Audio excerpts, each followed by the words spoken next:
I'm hitting the go button. What is up, guys? DPS Podcast episode 67 is here. And there's a lot to talk about. It's really only one thing to talk about, but it's so many layers to that one thing that we need to talk about. And myself and Slow-Mo have our distinguished guests with us to actually help us navigate this minefield of all the stuff that's in front of us to keep us on track. Because, you know, between me and Slow-Mo, we can ramble for 2.5 to 3 hours. But first, I would like to introduce my co-host, the man, the myth, the legend, the man of many backslaps, the man that has made like 2 or 3 videos in the last 2 weeks. Shout out to him. Slow-Mo Backslap, how are you doing today, man? Listen, I don't know. How many, man? You tell me, but how you been? I don't know, but I've been making videos. Would have had one out today if it wasn't every 5 seconds. So like, hey, look, I'm doing good, having a good time, and it's been crazy. Like had our last. We'll get into it though. We'll get into it. Let's see. Yeah, definitely. And like he said, you know, man needs no introduction. His second time on the podcast.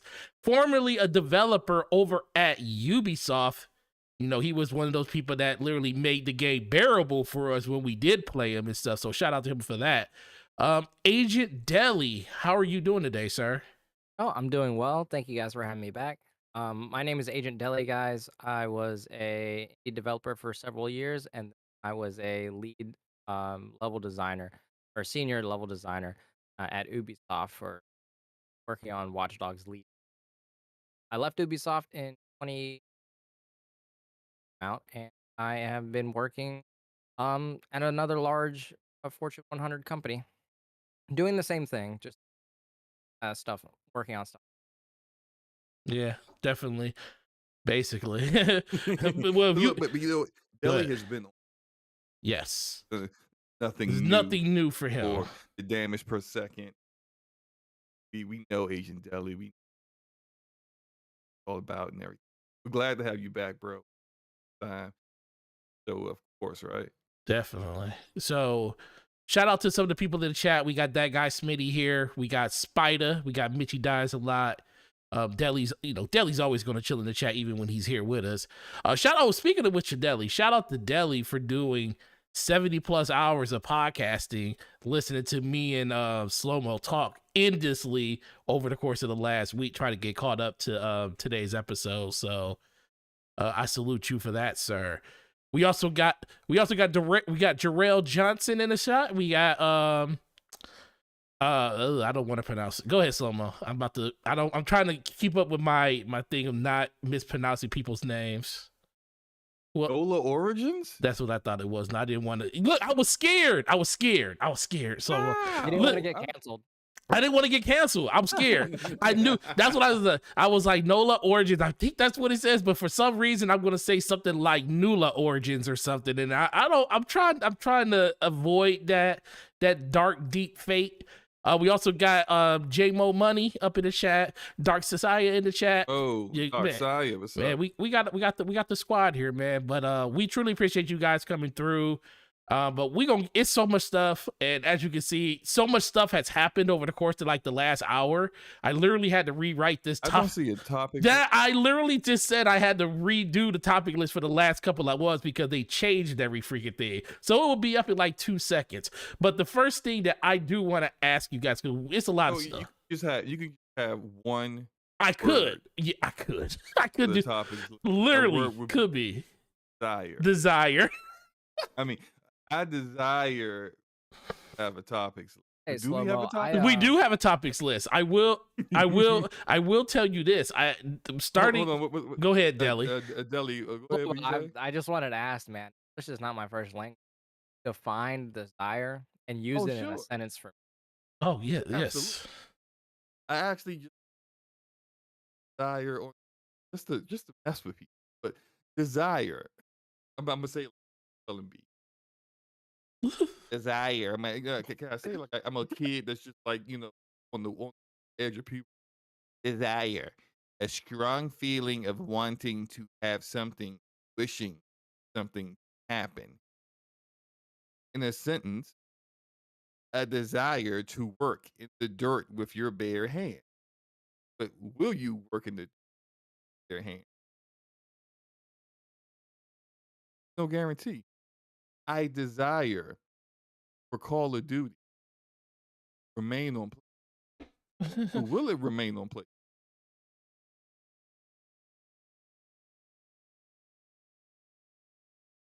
You are having way too much fun with this. Glad you had that cue card just right in your back pocket. I'm just. But yeah, you know, desire.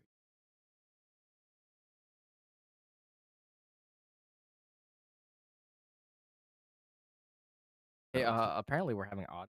Yeah, somebody said We that are? they said you guys are cutting out. I wonder. But it says only Only you, Deli. only you and Okay, Deli, and I'm so- fine. Okay, do this, Forte. Yeah.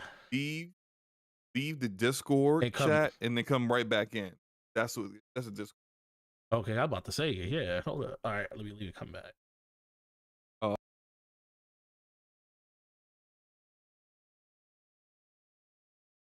All right, I'm back. Okay, is that better, guys? Shout out to Gregors who says yes, it's not platform is balance. I'm really No. having the desire to. Yeah, I have balance the everybody. desire to have $500,000 out right now. Oh man. I you know what? I have that same desire. Let me go. I got people in the chat saying they desire to have $500,000 in their PayPal account right now. I No, also you know- desire to have work. All right, let me. I I'm love that. gonna close out. I'm gonna close out Discord and just open it back up. All right. Yeah. Slow-mo did this, y'all. This is all Slow-mo. Don't go back telling him that I said this because he can't hear what I'm saying. I love you guys, but you guys tattletale too much. What? I hear everything you're saying right now. I know Talking I'm just talking junk, Slow-mo. I know you can hear No, me. you tried to pull some slick stuff. I didn't even leave the thing yet. So how did I pull some slick stuff? Audio quality is. I didn't leave yet, Slow-mo. I gotta restart it. Hold on. He said, Slow was like, listen, y'all, audio can't be trash on one of the biggest shows of the year. I just restarted Discord and I'm booting Discord back up. And let's see. Did you know? And let's find it. There it is. And let's go. Haven't they actually come All out right. with first yet? I'm back here. I'll gladly wear. Oh my God. Audio is, look, everybody's saying the audio is powered by Slow-mo's, by Slow-mo's back. Wow, that means it's really bad. All right, how does it sound now that I literally restarted Discord and came back? Hello, testing. Hello there. Check one. Good. Chat, are we good? I desire for Discord to work. Thanks. Hey, listen, man. if for some reason nope. Man, it can't. Hold on. I'm looking at. I Yeah, do not in the Discord. really. But I'm in the Discord.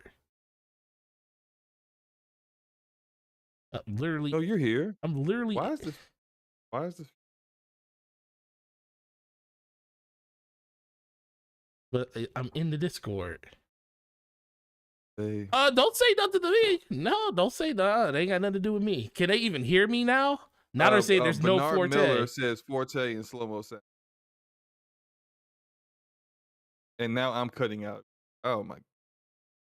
Oh my And goodness. Oh my God. I desire for this to work correct. Yeah, they say Forte's yeah. good to me. We just can't Forte, see you're him. good, man. So we all know it ain't got nothing to do with me. So Slow-mo. Okay, all right. Look, I'm going to drop out and come. They can hear Deli. Wait, this is Slow-mo and Deli can't hear. I'm gonna drop out and come back. go ahead. Let's both do that. Yeah, that's what I'm talking about. You know, Forte sounds great. Shout out to Percolator 9000. Desire not a strong feeling of wanting to have something or wishing for something to happen.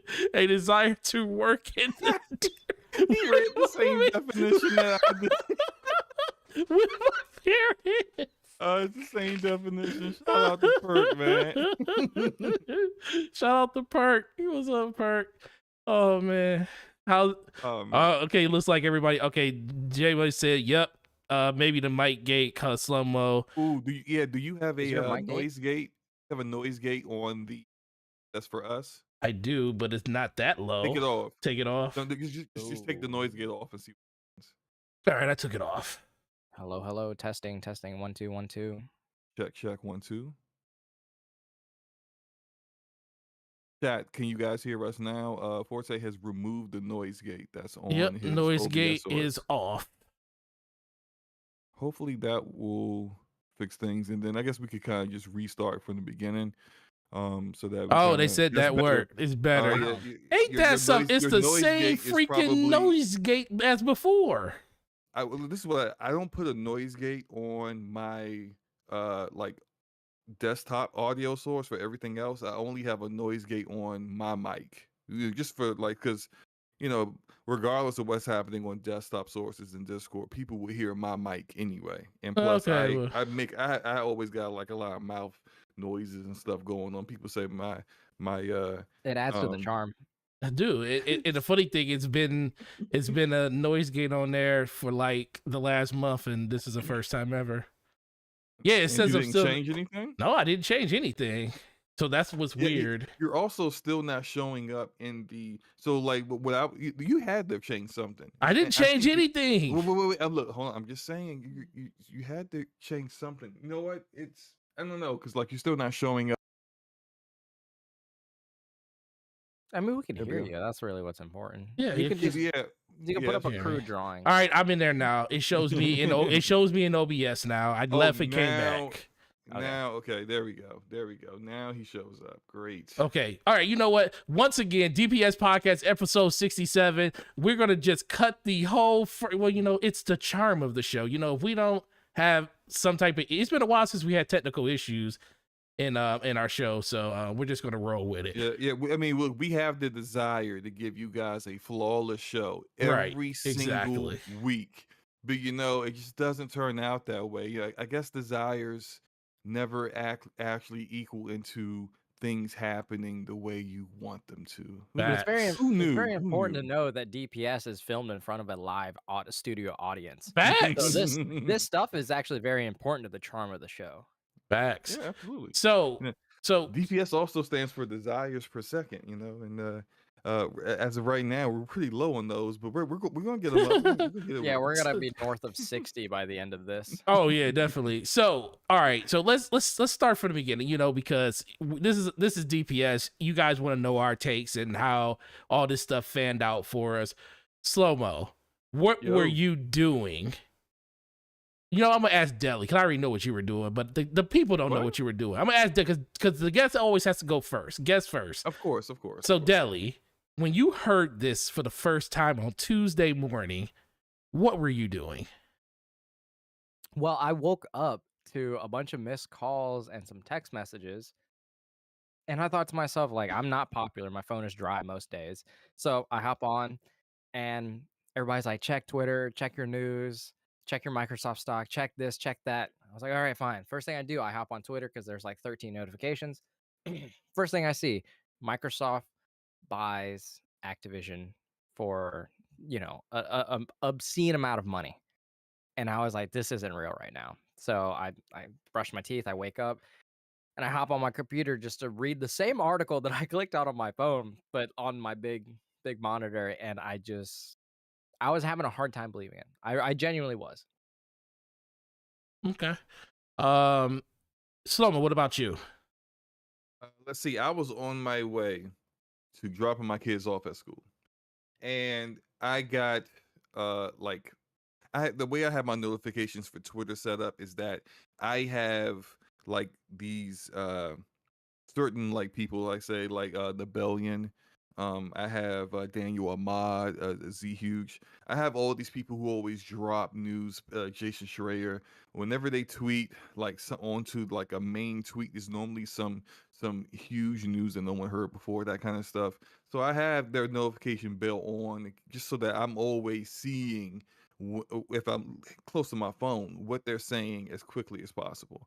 And when I saw like all four of them tweeting all at once, I knew something was up.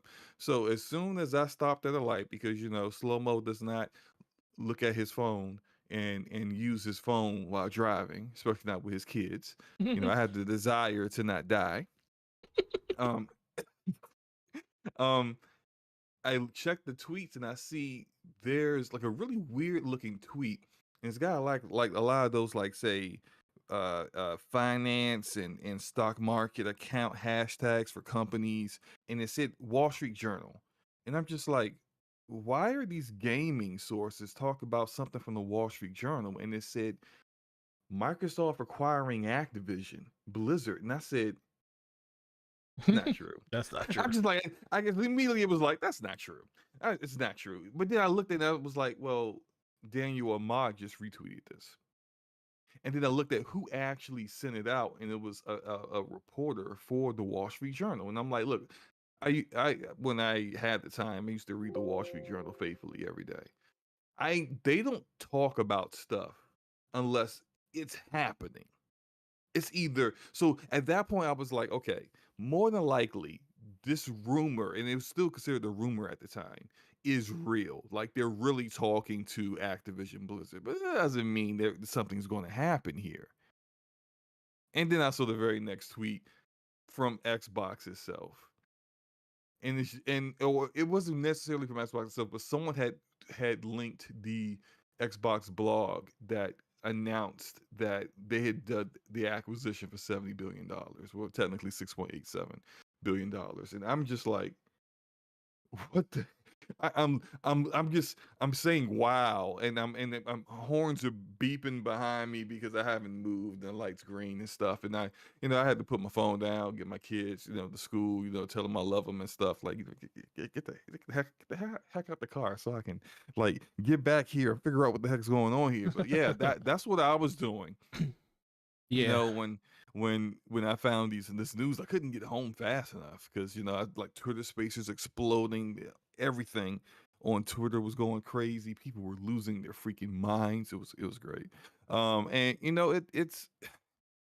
it's definitely has changed what gaming. It's changed the gaming industry, period. Like the game industry is never going to be the same after this. If you really think about, if you thought whether this was turning into an arms race or not, it's absolutely an arms race now. And if you were a company that thought that like Microsoft has been in the industry for so long and has not been flexing their financial muscles up until now, that you could ignore what they could do and how they could actually change the face of the industry, you can't ignore that any longer. It's just not possible. If you continue to do that, you're going to kind of be looking at a situation where you're wondering, what is third party anymore? Who is still third party? And what games will I still have when this is all said and done? So yeah, I'm done rambling. No, Go ahead, you're bro. good. You're good. So I was very interesting enough driving on my way home from dropping my youngest daughter off at school, and I get a phone call from my homie, my best friend, podcast extraordinaire, Slow Mo Backslap. He tells, Did you pick up? yeah, I picked up because he doesn't. Because when Slow Mo calls me, he doesn't. First of all, Slow Mo doesn't call me unless it's important. He doesn't. I don't know. I don't think. I think if it's not something that he absolutely needs to talk to me about, he just doesn't call me. But he called me in this instance, and it was super early, and I'm like, what the heck is going on? And I said, oh, what's up, Slow Mo? He was like, yo, what do you think about all this stuff? And I was like, what are you talking about? He said, oh, you don't know? And I was like, he was like, oh, you really don't know? I was like, no, I don't jump on. I said, no, I don't go on Twitter first thing in the morning. I literally woke up and went to drop my daughter off at school. And he just said it. He's like, man, Activision just got bought by Microsoft. And I was like, no way. He said, and it was for $70 billion. I was like, I almost got into a car accident, bro. I was like, wait a minute, hold on, what's going? It was first of all, it was surreal. the first thing I did was, okay, let me go check Twitter. And you know, as soon as you pull up Twitter, you see all the spaces going on. It's like it was probably like 7 or 8 spaces, and they all had like 30 or 40 people in them. And it was like it was literally like it was like refugees and stuff in some of them. It was some people that were super celebrating. I was like, man, what's really going on? I was like, dog, literally the world was burning. It either was burning or they were celebrating that they just got keys to their brand new house. That's literally the vibe that was going on that I saw on Twitter. So it was really, really interesting and really cool. But as I dove deeper into it over the course of that morning, I had to go to work, by the way, that morning too. I really didn't get a sense of everything that was going on because Brap was doing a live stream. I jumped in there with him before I went to work, and that's when I kind of got more of like, yo, I can't believe this. I was literally sitting at work like, I don't believe this. And I was talking to my boss at work, and he was like, man, does this mean we ain't gonna be selling Call of Duty games in the future? I was like, why you say that? He said, because it's gonna be on Game Pass. And I was like, oh yeah. So it was a lot of stuff that happened on that day. So, but I won't forget that Slow-Mo called me and was like, you don't know. And I was like, no, I don't. And it was surreal. But there's that. But shout out to Aronimus. He's in the chat. You know, Percolator, we already shouted him out. We got Michael Brown up in the chat. We got Panther Crane up in the chat screaming $70 billion, and it's crazy. We got Sir Taz up in the chat. I need to talk to him personally, ask what he thinks about this. He'll probably be like, that's good because I hate Sony because he does. Because Sony did him bold with his account. But overall, so moving from that, just knowing exactly how this all went down, there was a lot of, do we think this was more fueled by just the direction that the company was falling in when it comes to like the stock price, Bobby Kotick, and all the situation, all the stuff around him? There has been multiple interviews over the course of the last couple of days with Bobby talking about different things and why the acquisition kind of fell through. But then we find out that the Wall Street Journal was like, nah, man, this kind of happened 3 months ago when they reached out to Xbox about, you know, being purchased, and Microsoft actually threw a number out there. So how do we think this actually happened? Like, what do you know, Slow-Mo, because I know you've been looking a lot into this. What do you think was the catalyst, the real catalyst for this purchase to actually happen? I think it's a combination of there is there's an exodus happening at Activision Blizzard right now. They need to recoup talent, and Deli can attest to this, that the video game industry there's a lot of, every company deals with a high turnover rate. There's a lot of attrition that goes on with developers in the video game industry. But when a lot of these developers, and I've heard this from other devs as well, a lot that these companies rely on is getting new blood in when old blood either they flame out, they get burnt out, or they retire or whatever, right? And what's been happening, according to a lot of people, is that developers are avoiding Activision Blizzard, so they're not restocking their staff as people are leaving due to the cultural issues that are happening there. They have not handled the issues with sexual harassment, sexual assault. The CEO has been embroiled in a lot of the same scandals, and yet he has persisted in trying to figure out ways to stay there and fix it himself when he's part of the problem. You can't be cancer and cure the body. You're cancer. It's not your job. It's not what you do. You don't cure things. You kill things. And so it's partly that, Call of Duty Vanguard last year's Call of Duty was one of the weaker Call of Duty entries to come out in years, and it was felt in how buggy the game was when it came out. It was felt in how the Call of Duty fan base did not want to go back to World War II once again. And Also felt in the fact that they had a lot of competition this year with Battlefield 2042 coming out and also having a ton of issues, and also probably looking as of currently right now even worse than Call of Duty Vanguard, but also Halo Infinite, which looks a lot better and has been doing a lot better despite them also having issues. And so it's been like this perfect storm of problems that has dropped their share price like in half, and prompted them in November to approach Microsoft with acquiring them.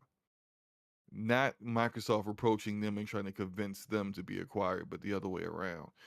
Because where you have a lot of your staff going on strike, you have a lot of your staff leaving, and you're trying to get games out in a timely manner, but you've had to delay nearly all of your AAA games that aren't Call of Duty because of development issues. Yeah, it's not looking good. And the people that you have in place, the board, Bobby Kotick, they're not able to fix that because they're part of the problem. So what happens here? How do you fix it? And it looks like this turns out to be the solution. Now, will it work or not? I mean, that remains to be seen. It would, I think Call of Duty would be fine, but what about these other games?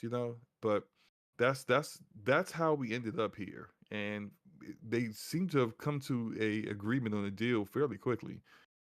Because just in just 3 months' time, here we are, and they're announcing the acquisition with the intention of it being ready to go and being complete in 2023.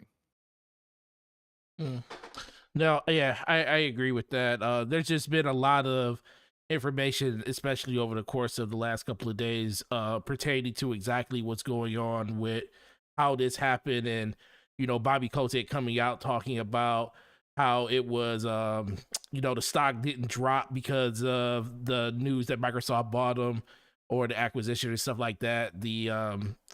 It was just crazy. He was trying to kind of save face. It seems like it seems like he cares more about his own, like how people view him than Public the actually, public image versus what the company actually is going through and everything. He's already going to walk away with this golden parachute, it seems like, because of the situation he was able to pull off by getting Microsoft to buy him. But Deli, what do you think about that? Like, what's your thought process on how this actually came to fruition for Microsoft and Activision Blizzard? I mean, I think them being in the news, and I wasn't paying attention to their stock, but I know that being in the news for all of this misconduct has definitely hurt them where they need it the most, which is obviously the money portion of a business, because Activision is not a soup kitchen. Right. They're there to make money. So with money, and then of course all of the development work going in, and then the games being delayed, and then Call of Duty, quote unquote, having an off year. I think that all of this, along with PlayStation and Microsoft and other large companies, kind of condemning the public image of Bobby Kotick, that I think it really kind of came to a head when he realized that there can't be any other reasons that he can get a golden parachute. There's no other reasons that he can try to spin this, and then of course it comes out that he was trying to buy publishers to Jeff Bezos his way to the top. And I think again it came to a head when he realized that he was pretty much out of options. Yeah. So it was either sell and get his golden parachute, or get fired and not and not have anything. Yeah. So yeah, I think that when he approached the board, and then supposedly it came out that the board didn't really respect his decision, or didn't care for what he had to say in regards to like buying journalism companies and other things. I think that that was the moment when he realized that like it's do or die, like it's sink or swim time, and he had to take the obvious route, which was sell the company. Yeah. um and again, only somebody can only buy you if you're selling. So yeah.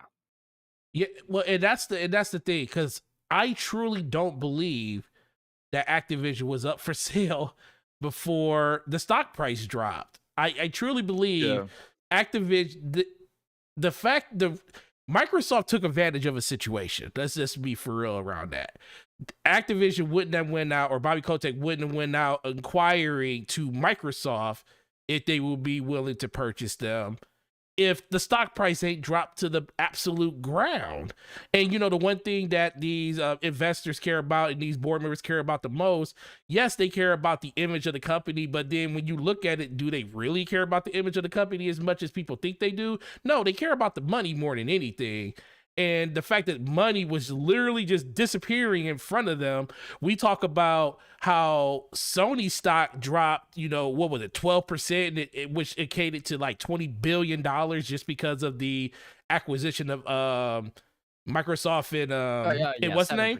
Yeah, it was 7%, but it was $20 billion lost in their stock price. We talk about that, but just Activision lost way more than that. We're talking about almost 40% of their market share disappear because they were set at like $103 per share, and it dropped to 62.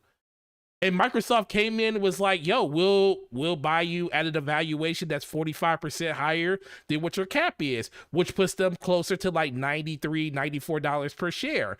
And Bobby's looking at it like, yeah, I mean, who knows?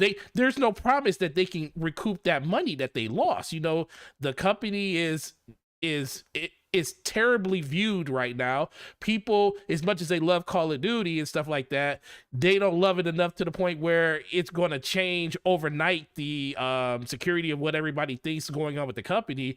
So it's only a matter of time. I just think a lot of people are a little bit more upset that Bobby is sticking on for as long as he is, but I also think people don't realize the way that these type of mergers and acquisitions work.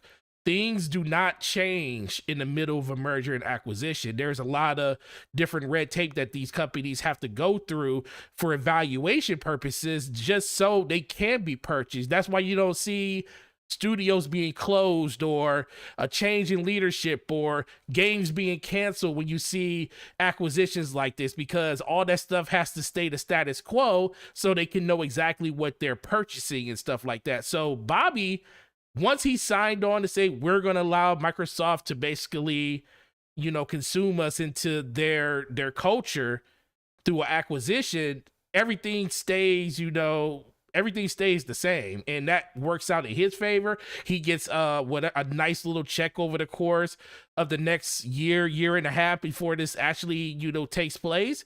And guess what? He'll disappear once Microsoft takes over, and Microsoft would do what they normally do with a lot of their executives that they don't really too much, you know, want to be in positions anymore. They phase them out, and the next thing you know, you never hear from them again. And I believe that's what the situation is going to be. Do you think that that's pretty much the direction is going to happen with Bobby Kotick? Do you think something else is going to, do you think that he will stay on as CEO, not CEO, but as part of Microsoft after the acquisition goes into play? Or do you think he will be gone as soon as humanly possible once it does go through? He will be gone as soon as humanly possible. He is only there because it is imperative in order to get this acquisition done as quickly as possible that he remains in place. They have said things, PR speak mostly in regards to Satya and Nadella during their investor call, speaking about they were happy to see Bobby's attempt to fix the culture. You know, he clearly had the desire to get that done, and and they acknowledge that is a significant number of Activision Blizzard staff that do not want to work there with Bobby around. He is part of the reason why there's such a big exodus of people leaving, and he's got to go. And the fact that they said that Activision Blizzard is very different than the ZeniMax acquisition, where they were very clear to let people know that ZeniMax was still operating independently from the people who run Xbox. They're still their own. They're like, they got their own publishing arm, yada yada yada. They handle their own business. They're just, you know, they don't report to Matt Booty. They're not under Xbox Game Studios, and yeah, they have made some restructuring, and Phil has a new title. He's CEO of Microsoft Gaming now, but they made it clear, and Phil made it clear that Activision Blizzard will report to him. And so, with that said, there's a little bit of a different feeling to this. Like, he didn't say anything like that with ZeniMax Media. We know that Todd Howard and Pete Hines is still running the show over there. Like, this is different, and it need to be different because they're unlike ZeniMax. There's a cultural issue here at Activision Blizzard, and that stuff's got to get fixed, and it's part of the reason why the stock is so low. And Right. so if you bought low so that you can invest in the potential of it getting back to the way it was, and now the asset that you acquired is worth way more than what it once was. In order to do that, they need to get Activision Blizzard back to a point where people like Deli would actually feel comfortable interviewing there. Yeah. And Yeah. Go ahead. I mean, I'm not going to try and speak for Deli, but I think there are a lot of people who are at this point, when they're looking for a change of scenery, Activision Blizzard isn't even on the list. No, And so, they're on the bottom of the list for me, to be honest with you. yep. I mean, partially just because they don't, well, the whole ABK unionization thing going on too, but they're on the bottom of the list for me just because their philosophy is like, it's just outright toxic towards anybody. And earlier you touched on it. It's just like everybody, new blood is dying to get in. I mean, like, if you were, I don't know, 18, 19, or if anybody in the chat is an aspiring dev or is actually a dev looking to get into, or, make the big break, Activision Blizzard is a very, very studious medal on your resume that basically says that you can do anything, you can hang with the best, right? And personally, to me, I mean, video games are hard. Like, they are intrinsically, in making them is intrinsically hard. Like, there's never been anything easy about video games. There's nothing easy about this huge team project, crunch, deadlines, or whatever, right? But the thing about Activision is that, and I've heard this from several of my cohorts and people that work there, is that, like, when you're there, you're paying with blood, sweat, and tears. Like, it's cruel to be working in a space like that. And you're probably not going to hit your ambitions being there. There's a huge price to pay when you're working under an umbrella or under a roof that houses Bobby Kotick and others as well too. And then, of course, this is kind of across the board for a lot of developers, but specifically Activision Blizzard, because they've been in the limelight so much over the last couple of years, especially since with the whole Hong Kong thing. But no video game is worth sacrificing health and the well-being of their employees, right? Of their people. So art doesn't require suffering. Our industry needs to stop exploiting the passion of these developers for work. And it's sad to think that so many people have not said anything because they want to keep their job, because Right. they want this medal on their resume that says, hey, I shipped Overwatch, or I did this for Call of Duty. And yeah, like I said, it's a very sad place to be in. And I'm concerned with the acquisition for my brothers and sisters in the game development industry. But we can touch on that later. Oh, definitely. I had the observation based off of something that Deli was saying. Then I have a question for Deli. So, like, a lot of you guys know I'm a network engineer. I work I don't work in the video game industry, but that's my title, that's my career, that's my job. One of my coworkers a while ago, he no longer works at my company, but a programmer that worked at my office left the company, and he went somewhere else. But then I still stayed in touch with him. He began interviewing at video game companies, and we live in the DMV, the Washington DC area, and Bethesda is out here. But he was also interviewed, so he was interviewing with Bethesda, but then he was also interviewing with Blizzard. And for him, it was interesting because I had heard so many bad things about Blizzard, and he heard those same things too. But he still wanted to interview with them because he was such a Blizzard fanboy. Like he loved WoW. WoW is his favorite game. Working at Blizzard was like for him is a dream come true. And he interviewed with them, and he couldn't get into details due to NDAs, but he just told me just like, nah, it's not what I thought it was going to be. And it's just like for him to not even be there, not even be working there, but just through the interview process, get that feeling that nah, this isn't where I need to be. And yeah, like I think that's pretty telling. Deli, my question for you is, do you think being acquired by Xbox will change any of these things? I mean, they always say that, oh yeah, we'll try to work on the whole Activision Blizzard or the whole AB situation, right? Mm-hmm. But when you have a company like Activision Blizzard with like 500 plus employees, and I'm just throwing a random number out there to make it easy for everybody, so 500 plus employees, and if they're all going to quote unquote report under Phil Spencer can't come through and purge everybody. He can't come through and read every harassment email. He can't come through and both be HR, recruiting, and VP and president and CEO and this and that. Like he can't do it. He physically can't do it himself. Yeah. So I think it's going to be a while before AB gets back up on its feet. And I don't know how long it's going to be before AB gets, like positive, wholesome stories instead of the horror stories that we've been hearing over the last 2 years.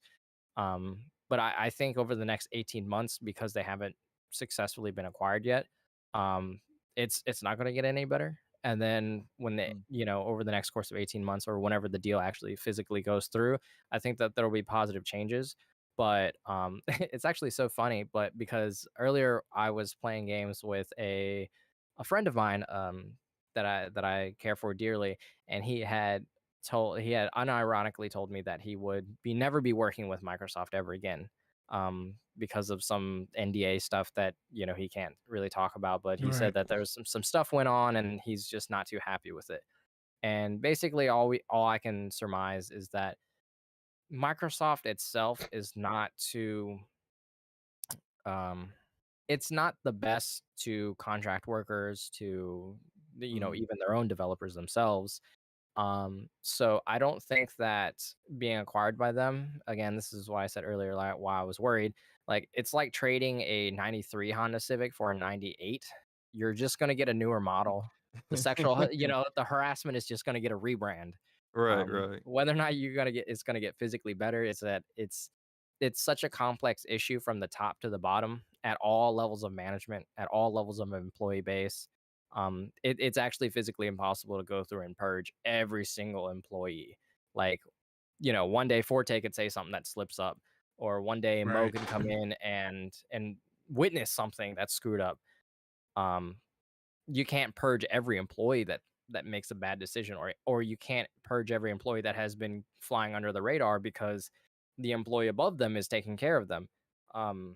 It's just going to be a really, really hard, complex issue to purge everything. It will undoubtedly still exist. Ideally, not at the level that we want it, not at the level that we've been hearing it about it. But I think that it's not going to tone down significantly. No. Yeah.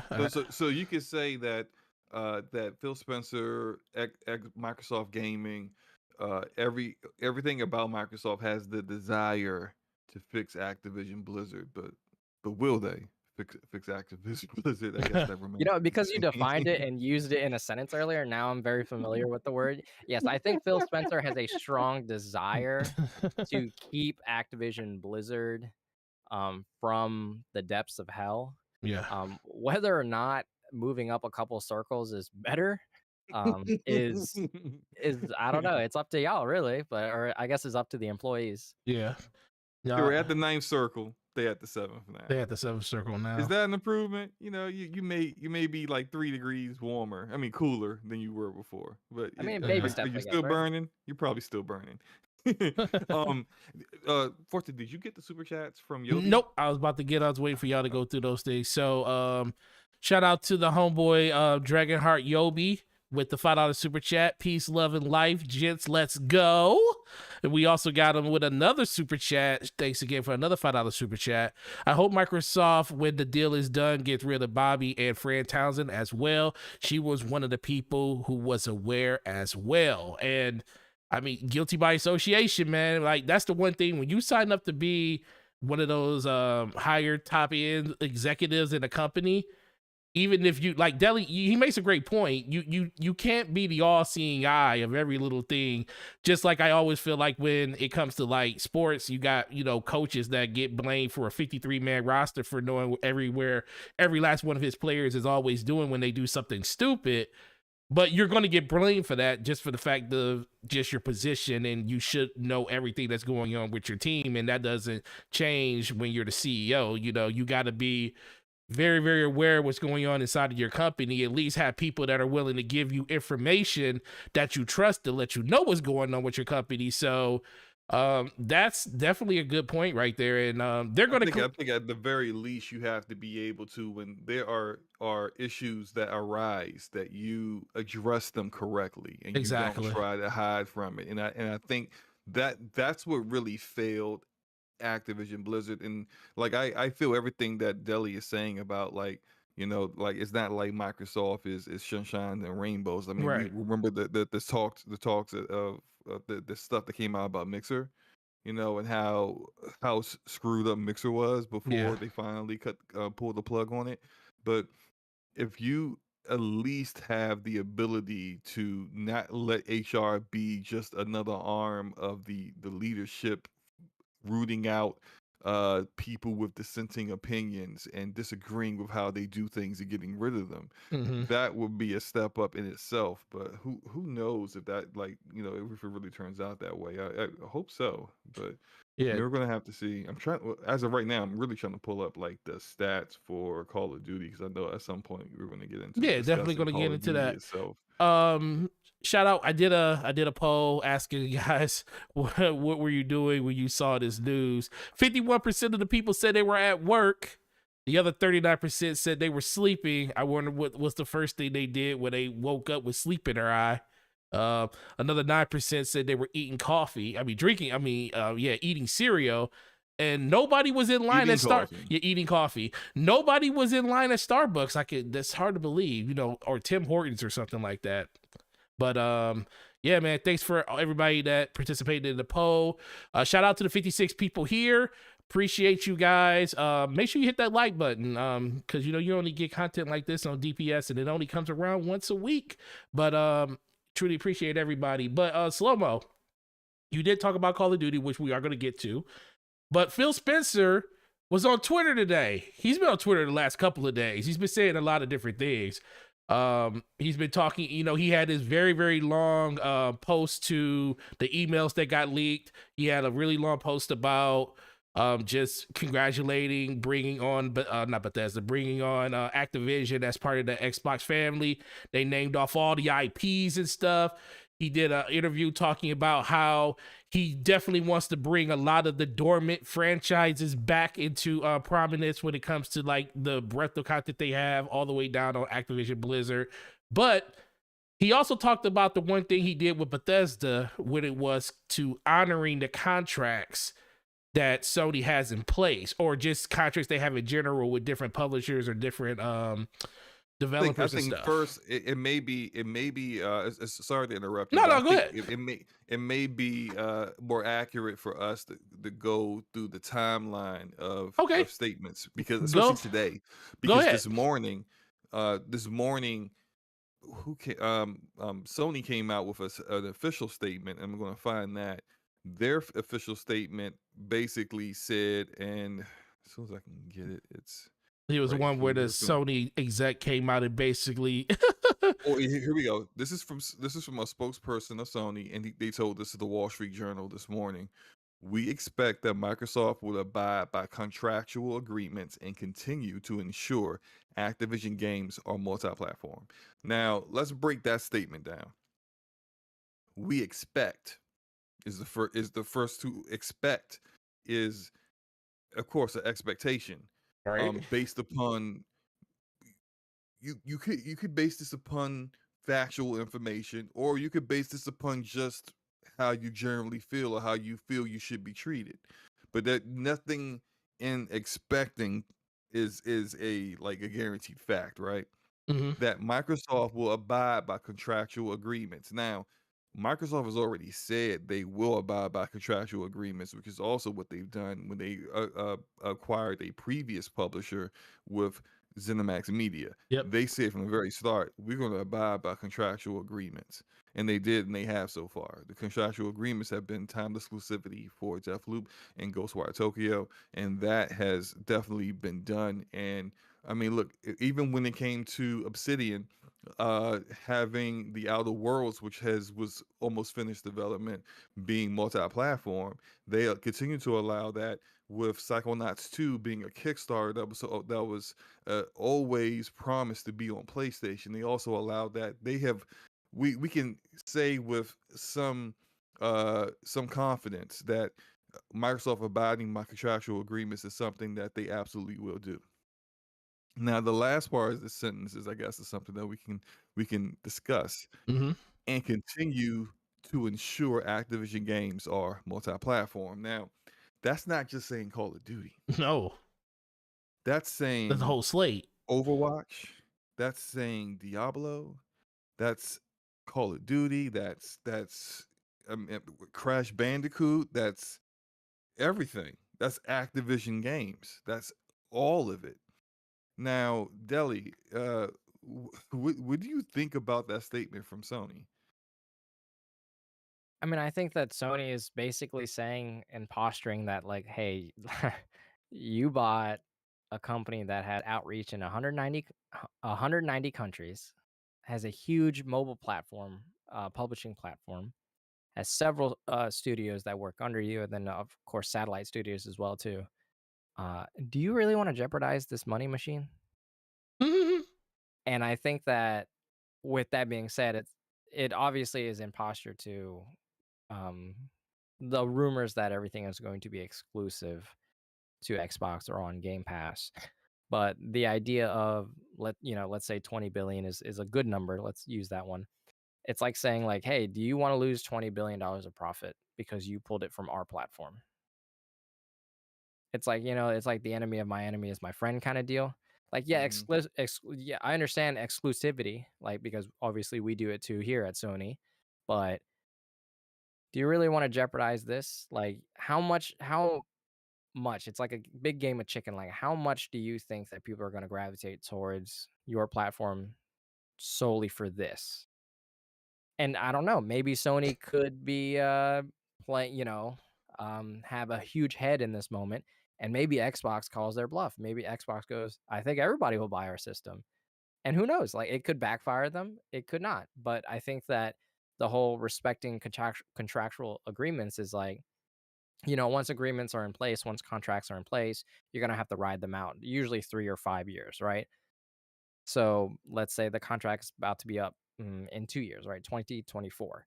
So that means for an entire year, that stuff will be good. And then they'll renegotiate the contracts. And, this statement still stands. Are you going to pull all the multi-platform stuff that is successful because it's multi-platform, right?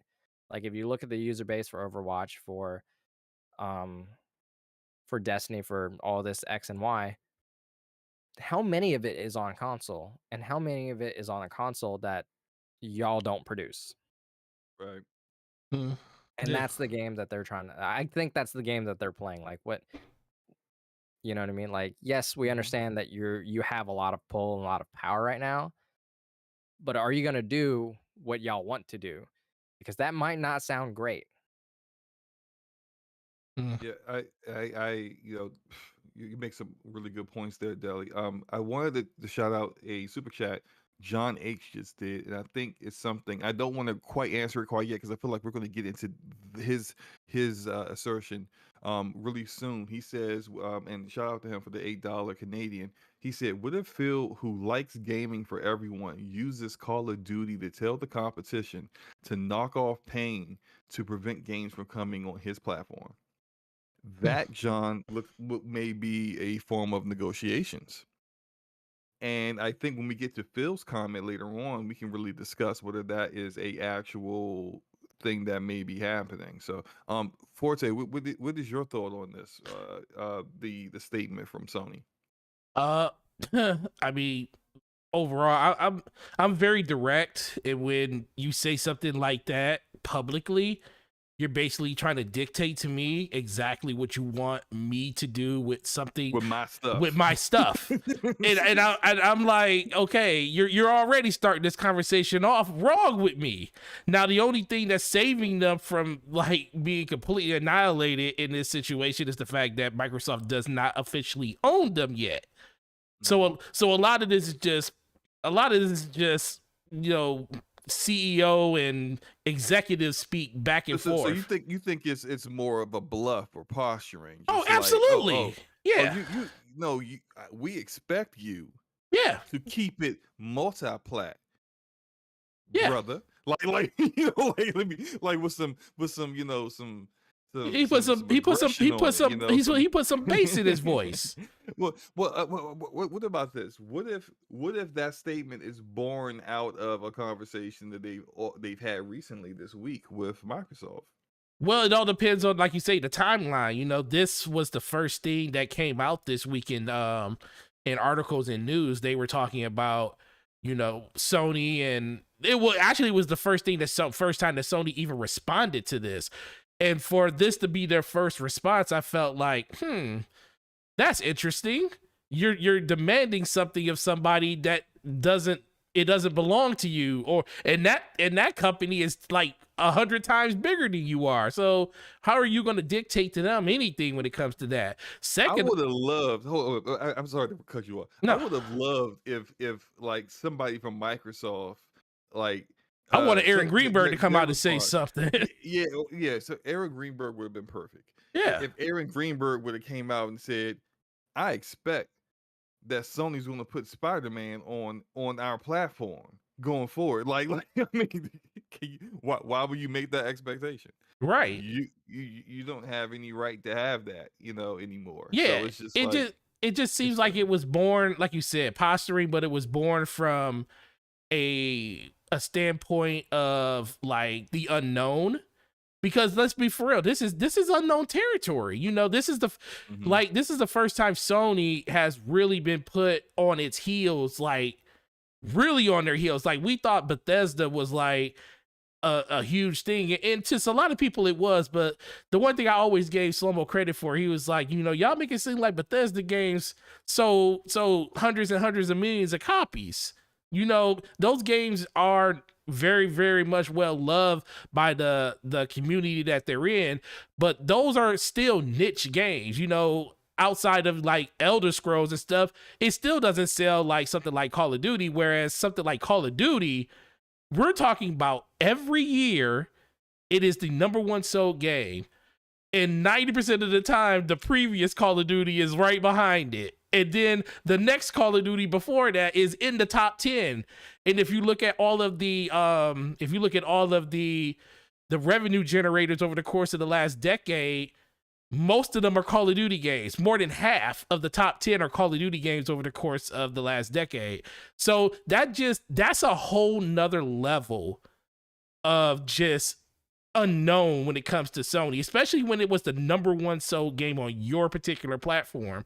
So I can understand the direction they're coming from when they say something like that, but me personally, I just feel like you're poking a bear after the bear already had his food, and now you're looking at the bear like, all right, now that you had your food, we expect you to give us, our reward for allowing you to eat this food. But they looking at it like, no, son, we took this. It was an opportunity that we could not pass up, and that just happens to be the business of what the business of 2021 and 2022 have been. So I'm not shocked by it. I just think that they're scared of what the overall promise and possibilities are actually not in their favor. They don't have no control over this, and that's the scary part of it. Agreed. I guess then we can get to what Phil said today, which was I think keyword of the day. Yeah, yeah, keyword, right? The keyword of the day that we've been saying, you dropping, off and on all night. Phil, let me find his comment. Sorry, guys. Here we go. Phil tweeted out about 5 hours ago. Had good calls this week with leaders at Sony.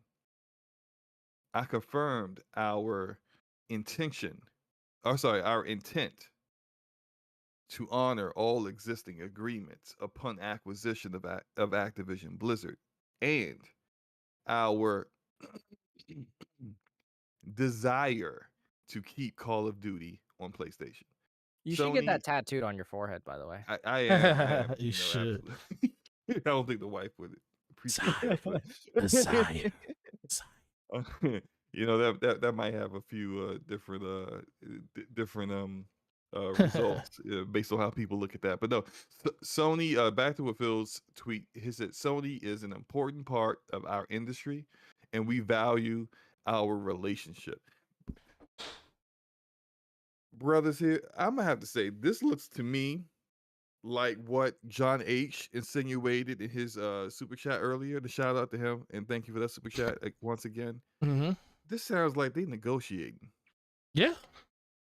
because one, this is a stark difference from what happened with ZeniMax Media. Phil never tweeted anything like this. Nope. In the entire period from the moment they announced they were acquiring ZeniMax Media to the moment that they had finalized the deal and did a live stream, at no point did they ever tweet anything like this. But here we are, 2 days after they announced the acquisition of Activision Blizzard. Excuse me. This is the kind of tweet that Phil is speaking out on. He is having calls with Sony, which means Sony is concerned. I don't know if you guys remember this or not, but back when Phil was talking, he did a article. I can't remember who did the article, but he was talking about how he brought back Xbox from being eliminated by Satya Nadella, who didn't understand why they were even in the video game industry to begin with. And when back in 2014, when they acquired Mojang and Minecraft, he immediately got a phone call from Sony. And he said that in that phone call, Sony was concerned and they wanted to know, are you taking Minecraft off our platform? And he said, no, we're going to keep it there. And Minecraft is still there. It still gets the same updates that Xbox gets. And it makes sense because if you have a platform, if you have a game, and it's an ongoing game, and people have invested money into this game, they bought the game. They I don't know if the expansions in Minecraft are free or not. I don't play Minecraft, but like they have invested in that platform and microtransactions and everything. And they've done all that on your competition's platform. You buy it. If you rip that off that platform, I mean, are you going to give those people the same things that they had in order for them to play it on your platform? Probably not. So for a lot of those people, they feel like, man, I out of, to nothing that I did, I no longer have access to this game. And for me to play this game again, I have to buy an Xbox, buy the game, and rebuy all the stuff that I have accumulated through my PlayStation account and my hard-earned money all over again. That seems unfair. And there will be bitterness, and you could probably expect that not everyone would be willing to do that. So it makes sense for ongoing content that's how you approach it. We'll keep it there. We'll allow it to stay there because you've already got people who've invested in there, and it basically is just hurting everybody to rip it off of there. So that made perfect sense to me.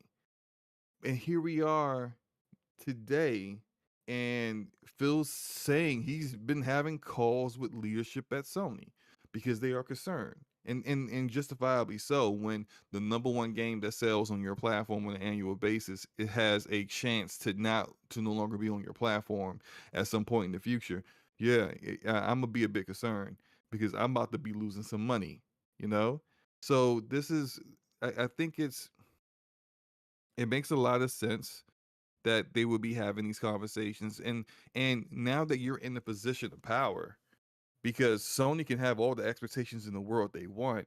They're not negotiating from a position of power. What leverage do they have in a negotiation? Mm-hmm. Like, you can expect Call of Duty to stay multi-plat, but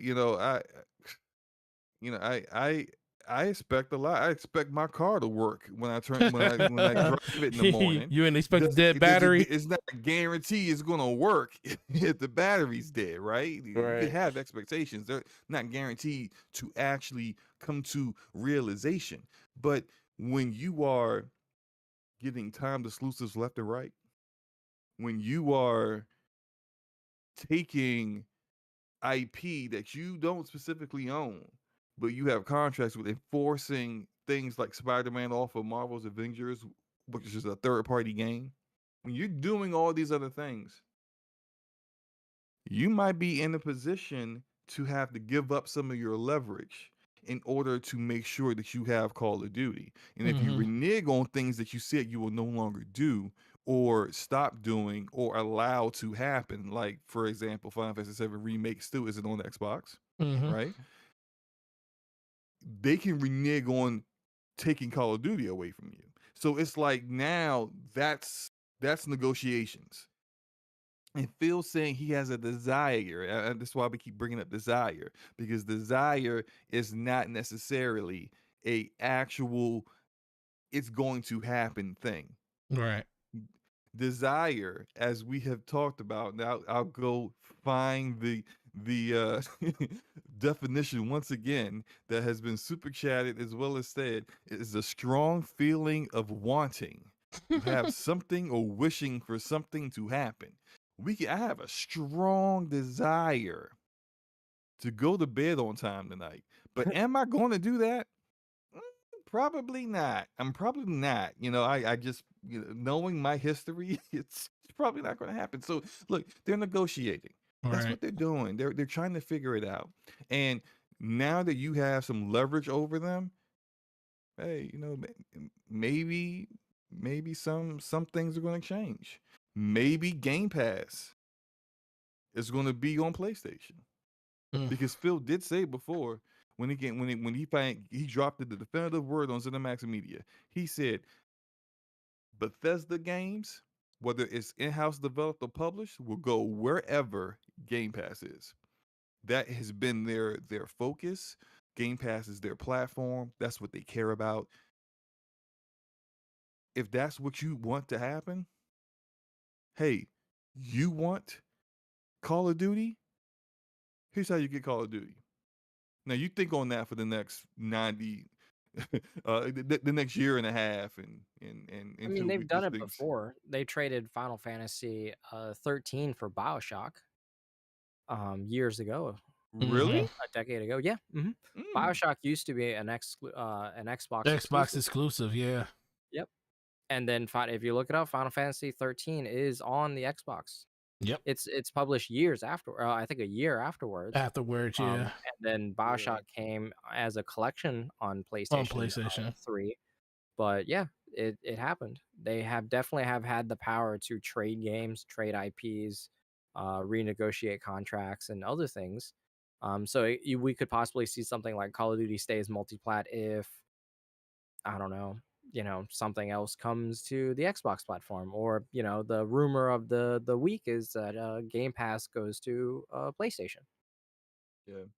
Forza, I got a question about your poll here, man. Yeah. Oh. Your Why'd you make it a polls, yes or no question? yes. Sorry, my bad. Yeah, Sorry, no, go ahead, Mo. no, Deli, thank you, because that's exactly what I was going to say. You gave people two options, but then made it yes or no. Oh yeah. Well, I just Should Xbox honor the contracts in place for PlayStation or make the games exclusive? Yes or no? It's just like, no, it should be like. Oh yeah, you're right. Yeah. Yeah, shut up. Yeah.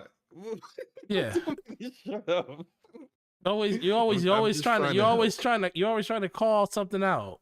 I'm just trying to help, man. Listen, That's all I'm doing. I'm just trying to help. 68% of the people said yes to both.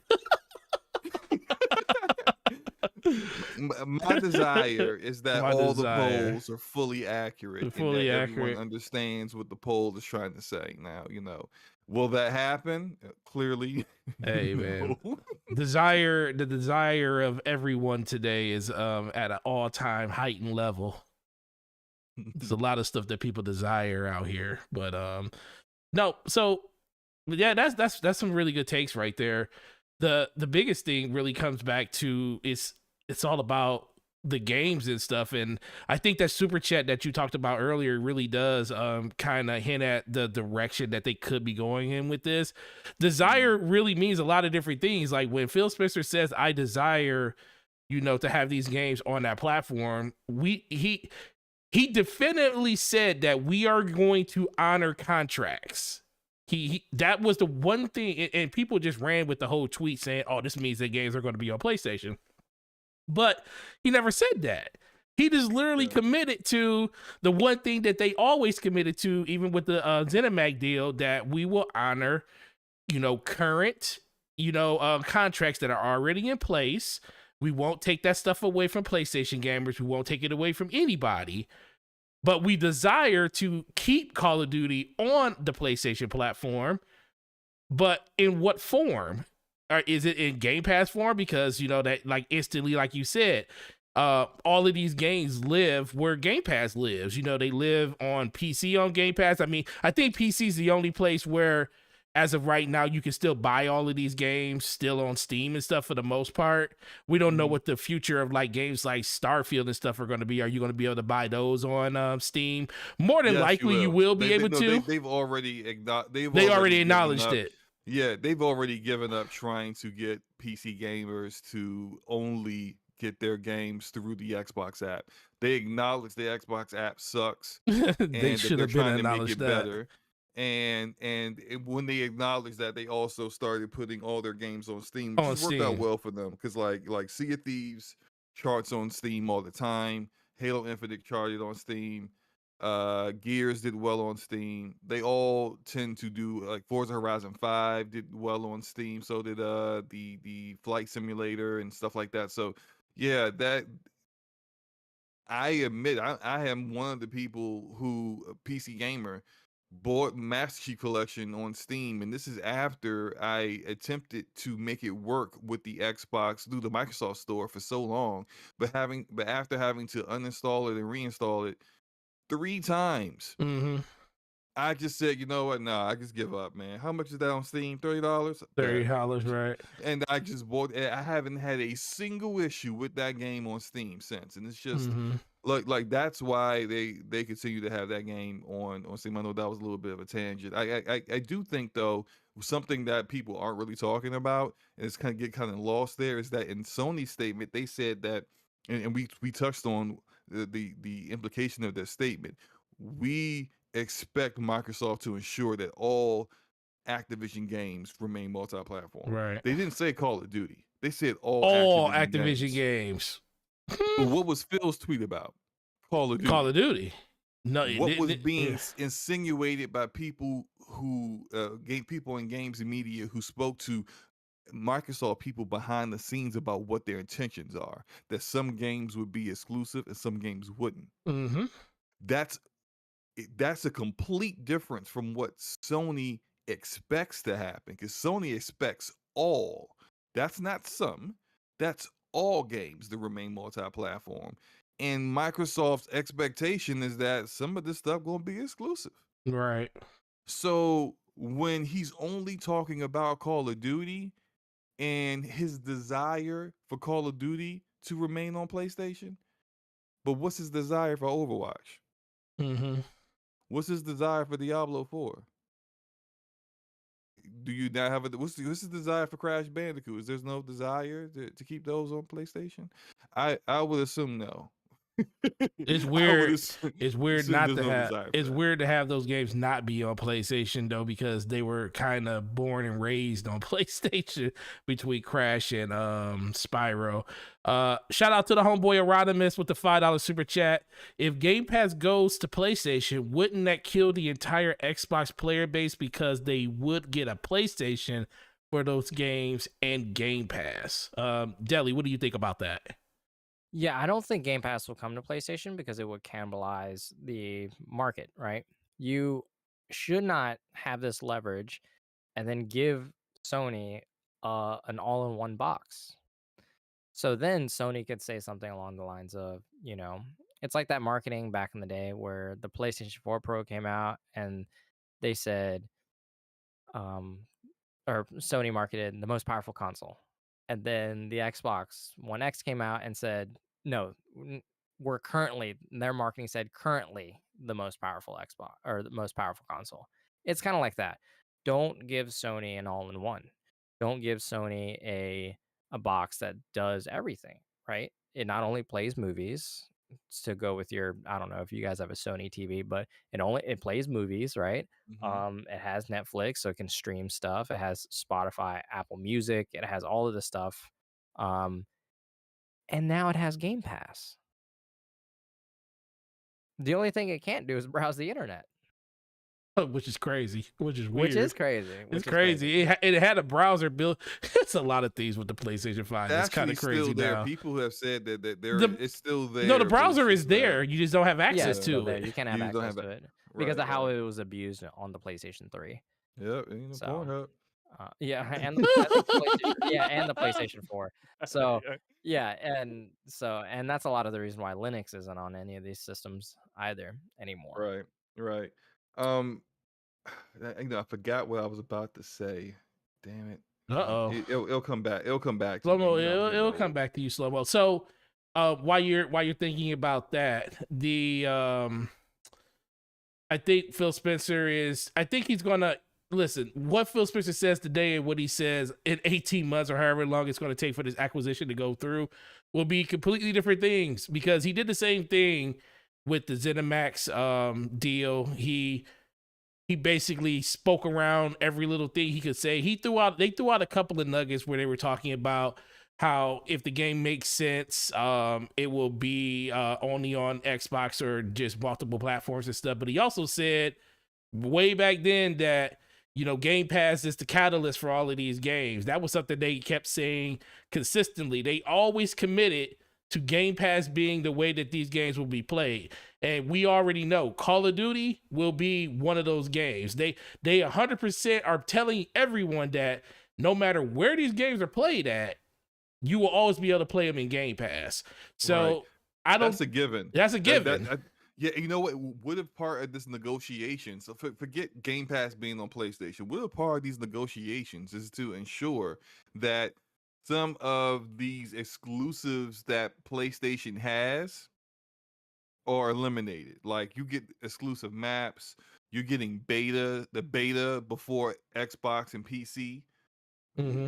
Well, look, you want to keep the game beyond your exclusive contracts? Mm-hmm. You let go of what that exclusive stuff is. Maybe the marketing rights. Like we gonna have to change how every time there's a Call of Duty commercial, it says PlayStation like at the end. Forget that. It's gonna say you want it to be multi-plat. Well, it's gonna look like multi-plat to every damn body that wants a Call of Duty game. What if what if Activision Blizzard somewhere, and if they re-up their contract recently before this acquisition, Sony put somewhere in the language where you can't put this game on Game Pass for X amount of times, therefore preventing it from being a launch game on Game Pass. What if Microsoft is like, yo, get that out of here. We want you to sign that that's not going to be the case. We want it in Game Pass at launch. And if you don't, and starting in 2022, and if you don't do that, then best believe in 2024, when you no longer have a contract with us, that you're not getting Call of Duty anymore. Like they have leverage to kind of make those kind of negotiations and make it worthwhile for both parties. And I think that's probably the part of the reason why things are still up in the air and not very definitive, regardless of the fact that also they can't really speak definitively anyway due to the legality of saying things like that. Yeah. And Yeah. also at the same time, even though Activision Blizzard is a larger platform than Bethesda, what Phil Spencer said with Bethesda was that Bethesda would still be operating like normal, as if it was an independent company. They just report to us. Mm-hmm. So let's say Phil Spencer walks in one day and says, "All right, Activision Blizzard, what do you guys think?" And the board, let's keep it a nice round number, 10 people, right? Mm-hmm. And Phil makes it 11 so that it's never a tie, right? So Mm-hmm. what if the board unanimously votes, no, let's keep this on multiplat? So what does Phil do then? Like, does Phil Spencer have the power to dictate what these companies do, or do they just simply report to him? So there's a lot of things that, like, obviously we don't know within the incoming months, right? Because right now, for the next 18 months, Activision Blizzard is just being acquired, and there's talks, and the deal hasn't gone through, and everything is still fine, right? Mm-hmm. Yeah. So Phil Spencer removes Bobby Kotick in 2023 or whatever, right? Does he promote somebody that is a Microsoft biased employee? Does he promote himself? Does he, split up that position into 2 or 3 different positions so that he has more pull? There's a lot of things that we don't know. Right. But one thing that I do think is for sure is that a lot of these games will stay multi-plat, simply for the fact that Microsoft only has to pay a 30%, and obviously Microsoft, but like Activision only has to pay a 30% cut to Sony for having it on their platform, right? Right. So now, because Microsoft owns the company Activision Blizzard no longer, or Microsoft no longer only gets a 30% cut from the Xbox sales, Mm-hmm. because they don't, obviously it's not a third party anymore. So it could be something along the lines of like the money that they're recouping, or the money that they're making now that it's, no cost to them for being on their platform, or, they're making 70% more money on their own platform, may Mm-hmm. offset um the money that they may or may not be losing if they just made it exclusive. So it could be something like Phil Spencer runs the numbers and he's like, it doesn't matter. Like, oh yeah, we're gonna still come up on top on the end of the day. So Yeah. yeah, you know what I mean? We Yeah. don't Yeah. know a lot of this stuff. Right. Like I do have been wondering that, like, because now they probably have access, even though they don't really quite own Activision Blizzard, yeah, but they probably have access to all of their financial data. They actually, no, they absolutely do have that. They need that information in order to accurately be able to give a good number, and that's all part of the letters of intent. When you are going to acquire someone, you get all that information to back up what Activision Blizzard said they worth and how much they made and blah blah blah blah blah. Right, Mm-hmm. but what I think when it comes to that is that if they run the numbers and they're looking at, okay, let's do some projections here. And let's say the contract with Sony ends in 2023. Mm-hmm. And so by 2024, we can go exclusive for Call of Duty. We make on average this amount of money after we give the 30% for licensing to PlayStation for the sales of Call of Duty on PlayStation. Let's produce some projections here on how, if we don't sell it on PlayStation, how much money are we going to make? How many of those people are going to leave PlayStation, go to Xbox, and still we were making money because now they're buying an Xbox as well as buying the game. Mm-hmm. How many people choose not to? Let's run those numbers. Or we just keep things the status quo and then allow it to be available launch on Game Pass, which is what we really want anyway. Like Right. there's so many different scenarios that this can go where they really have to sit down and try to figure out what's the best way to promote their platform, Game Pass, and Microsoft Gaming in general, and also try to get some leverage on Sony as well, and not cause problems with the SEC. Because if they had, like, people were bringing up the SEC filing and what they said to the SEC in regards to this acquisition, and it kind of makes you wonder, like, what's really going on internally, you know? Yeah. I I do think in general it really just comes down to the economics of it. Like Game Pass is it's automatic. We already know that is one part of the scenario. The other part is, yeah, you just said it, the $60, $70 price tag that will be tied to all these games on another platform. I just want people like, okay, Xbox people, this is what I want you to really kind of think about. It doesn't hurt you if this game is still available on PlayStation, because you're already winning by getting this game in a subscription service that is cheaper than anything else, along with all the other games you're going to get. The more value they add to Game Pass, the more it makes you want to be a part of that ecosystem. Now, if they keep the annualization of Call of Duty every year, I think they should probably break that up and start doing it every other year once they get control of it, because I feel like the reason they had to I actually saw something that said that insinuated that might happen. No, it should happen. Talk there, but let me go find that. I saw something that said internally there is talk that the Call of Duty, once the deal is finalized, will no longer be an annual title. Yeah, it shouldn't be an annual title, because the as much as everybody loves Call of Duty, I think it needs to like not take a break, but they need to let the developers get back to being developers again. You know, and I know Deli, you can speak on that, because all of the only thing that Activision makes now is Call of Duty. All their developers, all the different publishers, not the publisher, but all the developers, that's all they work on. Raven Studios, Vicarious Visions, Infinity Ward, they're all doing the same thing. They're all basically helping whatever team is building Call of Duty that year.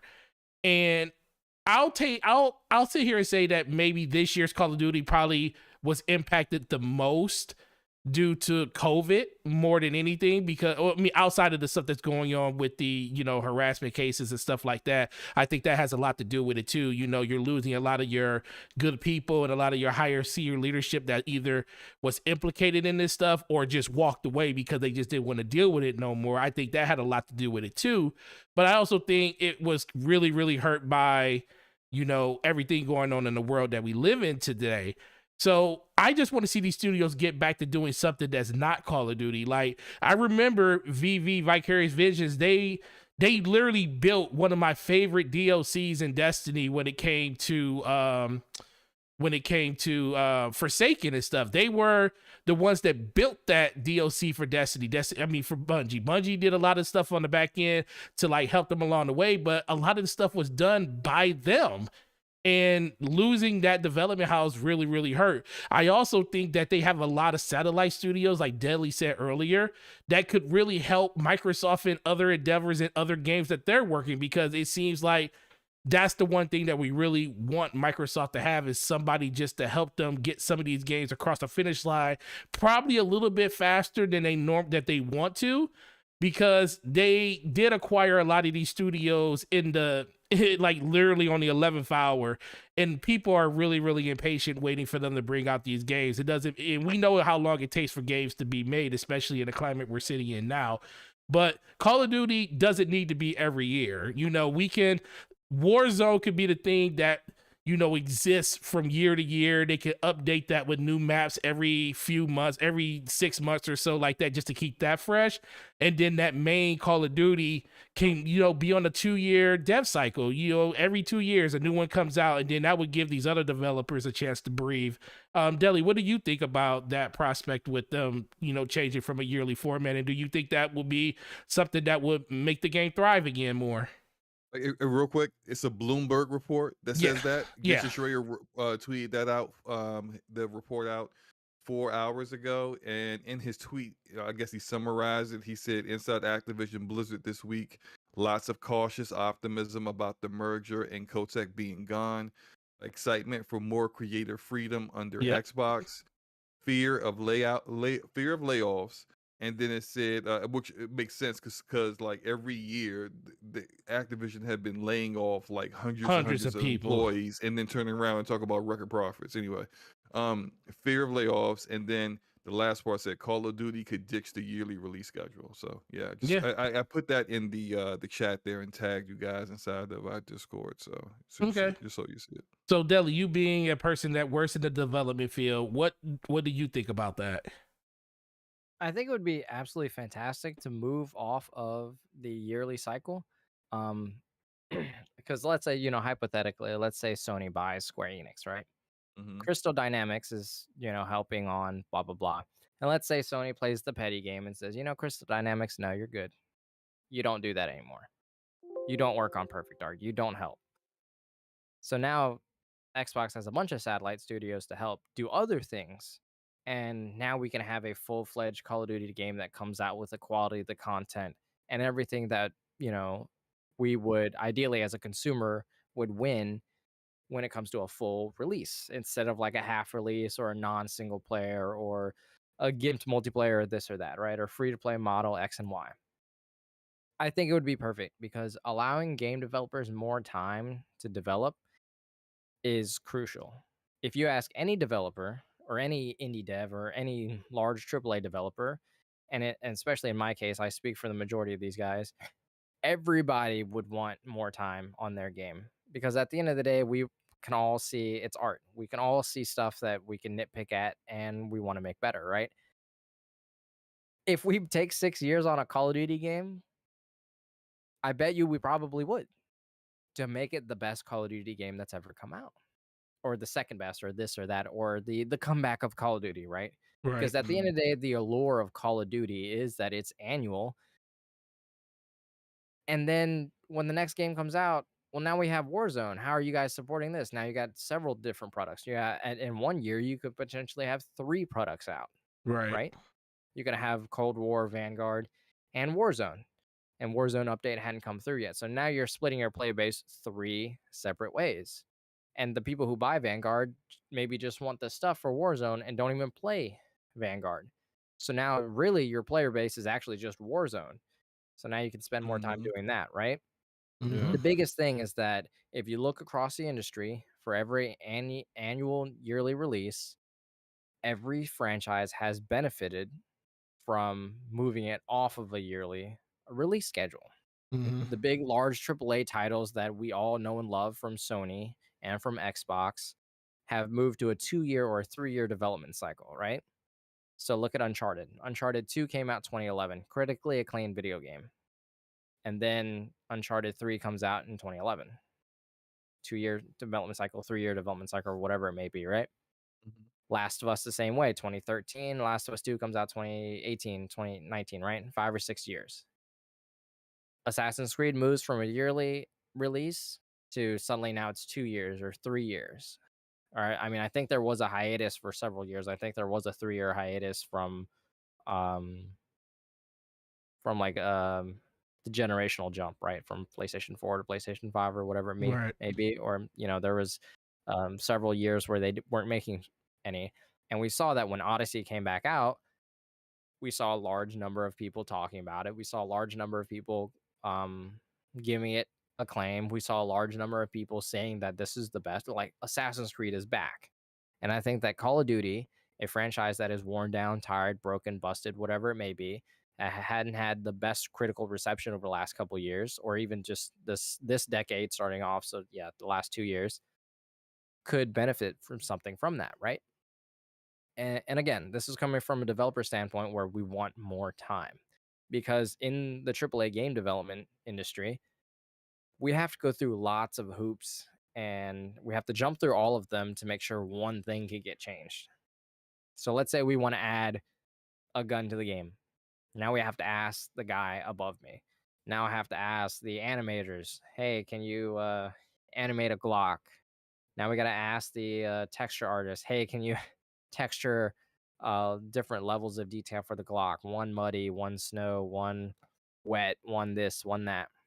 Can we talk to the environmentalist artists? Hey, can we make some background art for the Glock? Can we make sure that the Glock rounds are damaged or whatever. Now we got to ask all the higher ups, hey, legal, did we pass the test? Can we make a Glock or do we have to make a Glock clone? Then we got to ask, Phil Spencer at the top of the chain, can we do this? Do we have enough in our budget to do this? That may take a week before something as simple as adding something to the game works. So let's say there are 50 weapons in the game. That's an entire year's worth of waiting just to get a yes or a no, right? Yeah.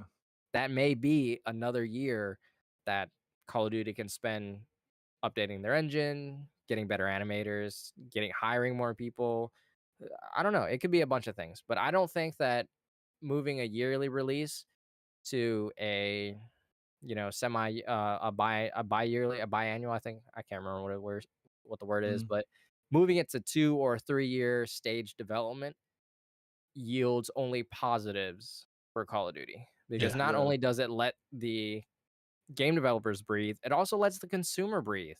How many times have a Call of Duty game come out? You're waiting for May. Yeah, can't wait for the new Call of Duty. How many times do you see on Twitter? I'm gonna skip this year. Yeah. A lot. I see it lot. a lot. I see it a A lot. lot. You see it a A lot. lot of people. Now, It, do they actually skip the year though? Because I Well- mean, I see people say that, but then I see them also saying, "Man, I had to get that call. I had to get that card, man. I had to play card. Like it's just like you know how it is when Yeah, of course. yeah, like Yeah. I see like earlier, I saw our homie the Ashton Luca complaining about the light grind for Destiny. Oh, it's ridiculous. Yeah, and I'm like, so what you not gonna play the game? No, I'm playing the game. So it's just like, But we also got conditioned to the point of not being in Destiny for our whole life, and 260 light levels is a lot, especially when you're starting with having to do every activity in the game versus the stuff that you want to do in the game. And that's the part we're coming from, because when you don't play something for a while, you like begrudgingly look at that situation like, do I really want to do that? And none of us really truly want to do it, but we love the game, so we're going to do it. But shout out to Lord Roughness with the $5 super chat. He says we know another Minecraft situation would happen, but feel not Call of Duty. We know Microsoft wants to come across the good guy, but not Call of Duty, but not with Call of Duty, I guess he's saying. Go ahead, Solomon. I did have a theory here of something they could do to like kind of just have better resources in general, right? So they with this, they will officially be the home of first person shooters. If they weren't before, they're absolutely the home of first person shooters now. Oh yeah. Just think about the fact that annually around this time every year in January, Call of Duty, Battlefield, and Halo will all be in Game Pass. Oh yeah. That's something that no one else can really boast. So if you are a first person shooter fan, like it would behoove you to, be invested in that ecosystem. Now that was just like a quick point. Remember back when Destiny was still under Activision? Mm-hmm. I remember. Activision had multiple support studios They that were had- helping Bungie. They had Raven and Vicarious Visions. Right. Now, both of those support studios were in a schedule, kind of like how Call of Duty has Sledgehammer Games, Infinity Ward, and I think maybe Treyarch. Raven Treyarch. Treyarch, yeah. And a kind of a round robin cycle of it's my year and then it's your year and then I'll be up 2 more years from now, but like they all have a 3-year development cycle, and every year is a new developer dropping yet another Call of Duty. They did something similar with Destiny, where when it came to the expansions, Bungie would do an expansion, but then Vicarious Visions would do one, and Raven would do. Was it Raven? Yeah, it was Raven. Raven would do another one. Now Raven is now working on. Since they no longer have Destiny under their belt, Raven's now working on Warzone. Yes. Now, Infinity Ward and Raven do Warzone. Sledgehammer just did Vanguard. So you got Treyarch and you got Infinity Ward as well. Treyarch is doing Still, all of the zombies now going forward. At least that's what was announced up until this point. They're still doing their Call of Duty, but they do mhm. all of the zombie portions of every Call of Duty going forward because that's the one that everybody likes the most when they do it. Okay, okay. Now, I mean, that's probably a really good decision on their part. Now, what I was thinking was that if you get off of the yearly release thing, right? So we're no longer doing yearly releases, so we no longer need to do this cadence that we're doing. Mm-hmm. Now, if we're coming out with a Call of Duty, say like every 2 to 3 years instead of literally every single year, do we really need all these studios invested onto this one IP? What if now that we actually have Halo Infinite, a ongoing first person shooter, it's not a looter shooter like Destiny, but people are expecting a similar content release schedule like Destiny.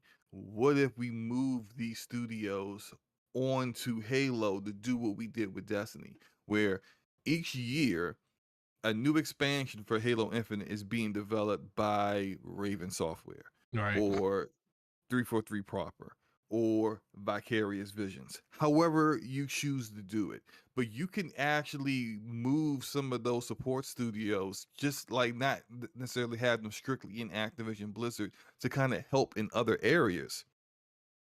And then actually still also make Call of Duty a better overall game now that it's not an annual release that doesn't really get enough time to breathe and all the stuff that Deli talked about like how things could be different and how things could be implemented can actually really get done.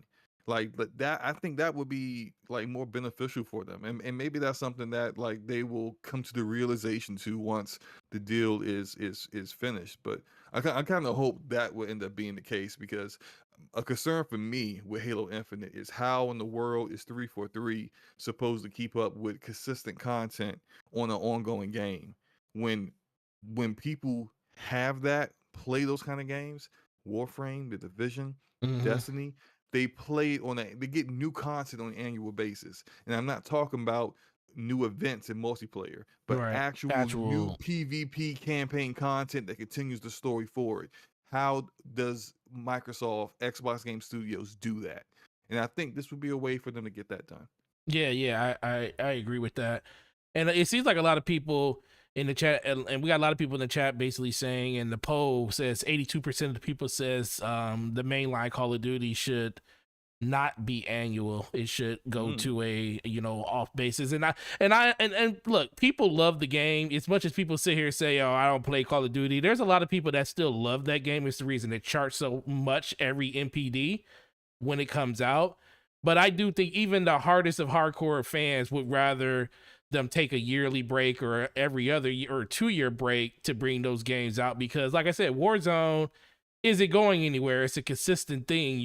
They can just build onto Warzone over the course of a year. And the year that there is no Call of Duty coming out, they can just infuse Warzone with either a new map or 2 new maps and some new customizations and new weapons and stuff to breathe more life into that game over the course of a year. And then when the Call of Duty comes out, they do some more stuff for that. And then, Warzone probably gets some of the customizations from that just to, bring more life into that type of game. Because ultimately, people don't realize this. Activision Blizzard made $8.8 billion in revenue in 2021 off of their IPs. We're talking And about, that's just 2 billion or 2 or 3 billion less than Xbox did, and that's a huge and platform. that's a huge platform. Exactly. So Right. there's a lot of different ways that they can go about doing this. But moving the conversation forward, the exclusivity of Call of Duty. We talked about Phil Spencer's thoughts and what his desires on the Call of Duty franchise being, but ultimately, 2 questions: what do we think is going to happen, and what should happen when it comes? Well, in your opinion, what should happen with Call of Duty going forward around exclusivity? And Deli, I'll start with you first. I mean, personally, to me, I think that it should stay multi-platform. I think that would be the smartest move. It would be the greatest outreach. Um, I know a lot of these things are like, oh yeah, a lot of these people on the internet are gonna say like, oh, you don't buy a company for $70 billion to make it multi-plat. Well, a lot of the things I discussed earlier about saying like, share revenue shares and everything like that. Obviously, moving things to Game Pass. There's a lot of there's a lot of money that they would leave on the table if they made it exclusive, right? Because there's no guarantee. There is no guarantee that everybody's going to move over. Hmm. There's no guarantee that everybody's going to go buy an Xbox. There's no guarantee that people are going to play it on PC. Because at the end of the day, a console versus a PC are two different ecosystems. Of course, with the PC you can do all this X and Y, you can do 100 things, right? And maybe with the console you can do 10 things. But the allure of the console is that you buy it and it works. You hook it up to the internet and you're done. You already have a TV in your house, you're good to go. You can use it to play movies, you can use it to play games. Now you have Game Pass on it, it's great. And regardless of which platform you play on it, you have the games that you want to play. So Call of Duty being multi-platform ideally wins for everybody because as y'all touched on, $8.8 billion, that's revenue that they made, losing 60% of that to both platforms, right? Or all three platforms. So like if they had it on Steam, which I think they pulled it off of Steam if I'm correct, but so they had it on battle.net, right? They assimilated with battle.net. So they don't lose any platform percentages off that, right? So for Xbox and for PlayStation, they're losing 30% a piece, right? And it could be possibly more. It could be like 50% a piece, right? Let's just say that nice even round number. So if they made 50% less on each platform and they still pulled in more money than Xbox as a division made um, annually last year, I mean, think about the revenue if they didn't have to share just one of those platforms. Like that's potentially, 50% of 8 billion or whatever is 4. So that goes from, you know, um 8 billion to 12 billion. That is more than enough to make up for the cost of making it exclusive. Because once you make it exclusive, you have to burn bridges with other companies. You have to focus your development money on one big game. You make it exclusive, and then you have to recoup all of that through software sales. And that's something that obviously Microsoft is excelling at, is the software side of things. But if the industry, let's say the industry doesn't push towards a majority software sale, maybe sales still make up a majority of revenue. Now what? If you were already behind last generation on hardware sales, what makes you think that this generation you're going to be ahead on hardware sales by locking a game to become exclusive that everybody already owns? You are already alienating, let's say, 100 million, nice easy round number, 100 million consoles. How about you leave Call of Duty and a couple of these other games on it, and you spend the 70 billion, like I touched on earlier in the podcast, on the fact that there's outreach to 190 companies. Two markets that are tiger markets at the moment right now is the Middle East and Africa. That's something that you did not have outreach prior. We know that you aren't doing well in Japan. Now that's outreach that you have, through a subsidiary company. So yeah, you have 190 countries of outreach. You have mobile marketing, publishing. You can still make a lot of the revenue. Ideally, keeping it multi-platform would be great. Do I think that's going to happen? No. I think Call of Duty is going to be. There are going to be perks to having it on Xbox. It is what it is. Ideally. So ideally, you buy a company, you want the rights to it, you want the revenue, you want it all to be yours, right? Hmm. That's probably what's going to happen. So if hopefully that answers your question. Like ideally, I want it to be multi-platform. Probably what's realistically going to happen, that there's probably going to be some thing that allures you guys to going to Microsoft's platform, or entirely it being on Microsoft's platform. Right. Right. What about you, Um, Somo? I think I'm gonna push back on what Daily thinks may happen. Well, not well things what things should happen with this just a little bit. And my thoughts on it are that the reason why you keep it exclusive is that especially when it comes to certain particular kinds of games like this one, is that especially in the American market, Call of Duty is one of those three pillars of gaming where it's like it sells itself. You know, it just sells. And that is in the United States market, it is NBA 2K, Call of Duty, and Madden. Like it doesn't matter how bad the game is. It's going to be a top seller, guaranteed. And I think that's due to the demographic that enjoys those kind of games. They're a demographic that doesn't really care about a lot of the stuff that us like hardcore gamers care about. We want it to be great. We want to see new things. We don't want the just the typical mundane kind of stuff. And they're just like, man, you know, they don't even know the name of the company that makes it. They're like, who? I want that Call of Duty game from that Call of Duty company. They don't know who Activision is. Right. They don't know about any of the you know the turmoil that's been going on at the company. They don't know about any of the sexual assault allegations and any of that stuff. They just know that hey, look, Call of Duty come out every year. I know around the time it come out, and I think it's exclusive to PlayStation because every time I see a commercial, it got PlayStation, and I never see Xbox. And I think when you it's the reason why the marketing rights was so important because when this you know was just by a third party publisher, those kind of gamers don't pay attention. And even though what they think is not reality, it's their reality, and that's all that matters. And I think if you make it exclusive and they see Xbox and Game Pass every time they see Call of Duty. The next Call of Duty coming out, when they see the commercials, they're like, "Oh, okay, it's time for Call of Duty." Xbox, it's not on PlayStation now. They're gonna have a choice, and these people who only they don't play Spider Man, God of War, Ghost of Tsushima. They don't know who a Aloy is and Horizon Zero Dawn. Those guys who just man, look, man, all I play is Call of Duty. Shout out to our homie OBJ.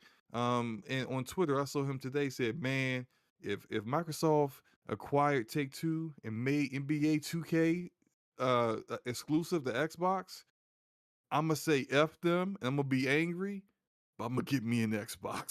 So it's just like I really Right. like it's that mentality that like I'm not gonna like it, but I'm gonna accept it. And and I think what is key to this, I think this wouldn't even be feasible if this happened, say, 3 years ago. Because Deli, you brought up like the number of players that PlayStation has, but though that number is more so on the last gen side, the people on PS4, like 120 million. They got 15 million on PS5. This new generation is so new that if you made it exclusive at this point, there are people who are still playing on PlayStation 4, can't even get a PS5, that might be like, wait a minute, so Call of Duty's exclusive to Xbox now? Oh yeah, let me go pick up a Series S and play it. Yes, I'll get a Yeah. Series S that's Yep. available instead of me out here trying to, you know, like trying to beat bots to get a PS5, and I can just forget about this, you know, failing attempt to get a PS5 and just get myself an Xbox and play Call of Duty, which is all I want to play. And so it's like it really is like a little bit of a perfect storm for them because it's new, it's a new generation, and the people are looking for new hardware, so they're already got it in their mind they need to buy a new system. So it isn't already like, man, you know, I already got a PlayStation. I've been invested in PlayStation 4 this generation. I got all these games.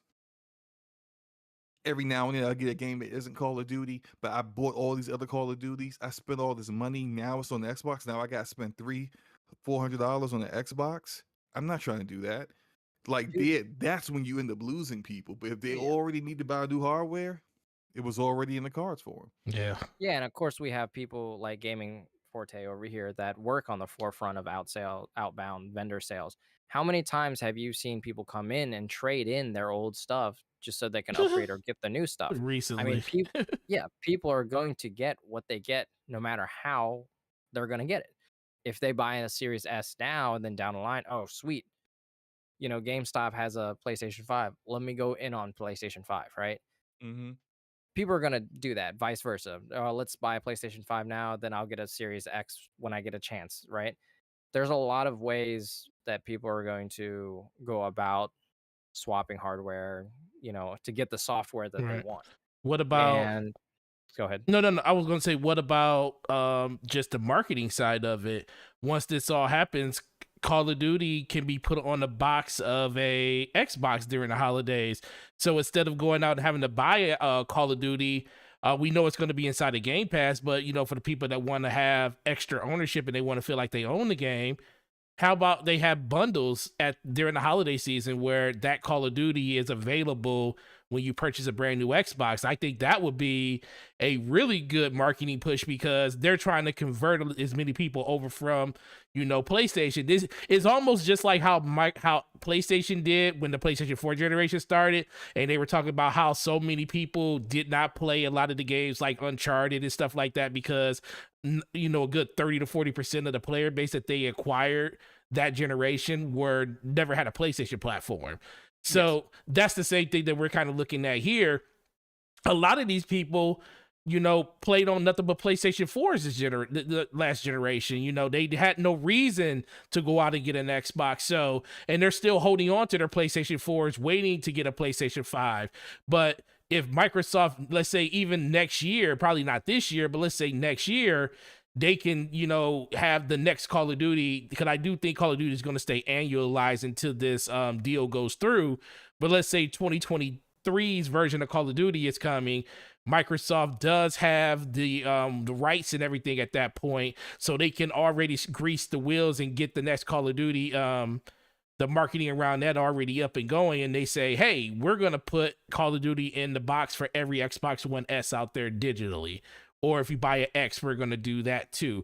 And then on top of that, we're going to also have it in Game Pass for the people that already have systems and stuff like that. So you don't even have to worry about purchasing it. Conversely, you can say, yeah, you guys can get Call of Duty on PlayStation, but Modern Warfare 2 remastered, you can only get that on the Xbox. Oh yeah, that's another. That's smart. That's smart. smart. They can make it current, and then they can bring the future with them, but only do it on our platform. Yeah. So yeah, you go ahead, play Call of Duty, but you'll get exclusive content here. Shout out to, let's say you'll get free DLC here. You're Xbox Plus or Xbox Game Pass Ultimate subscriber. Cool, DLC's on us. Yeah. And and shout out to Nola Origins, who said that those people in the Xbox ecosystem spending money on other games. So that's like the after effect of getting making it exclusive to your platform. Is that anytime they actually see something that they may interest them that's just not Call of Duty, Madden, or 2K, that they're not buying that on PlayStation, they're buying that on Xbox. So that's just more revenue that you're generating off of the fact that you made Call of Duty exclusive. That's more of like a passive a revenue generator than a more active revenue generator. The fact that they are spending money on Call of Duty, and you definitely would put it on Game Pass. And according to Sarah Bond, Game Pass members spend significantly more than non-Game Pass members on Xbox. So if people are subscribing, and let's say like you get like an additional, because it's Call of Duty, the Call of Duty averages what 15, 16 million every year. If you're not going to get fully, like part of Xbox and PC is that 15, 16 million. 15, 16 million. Let's say it jumps you up like 8 to 9 million subs in Game Pass alone. That's what you wanted anyway. You wanted Game Pass to grow. That could be way more beneficial than simply allowing it to still be on PlayStation once the contract is up. Now, I never got to thinking what I think will happen based upon what Phil tweeted out today. I think, and it's just my theory, I think they are in negotiations with PlayStation right now, and they are been tweeting out things to kind of like calm stuff down. Sony's been tweeting out things to calm down their market price.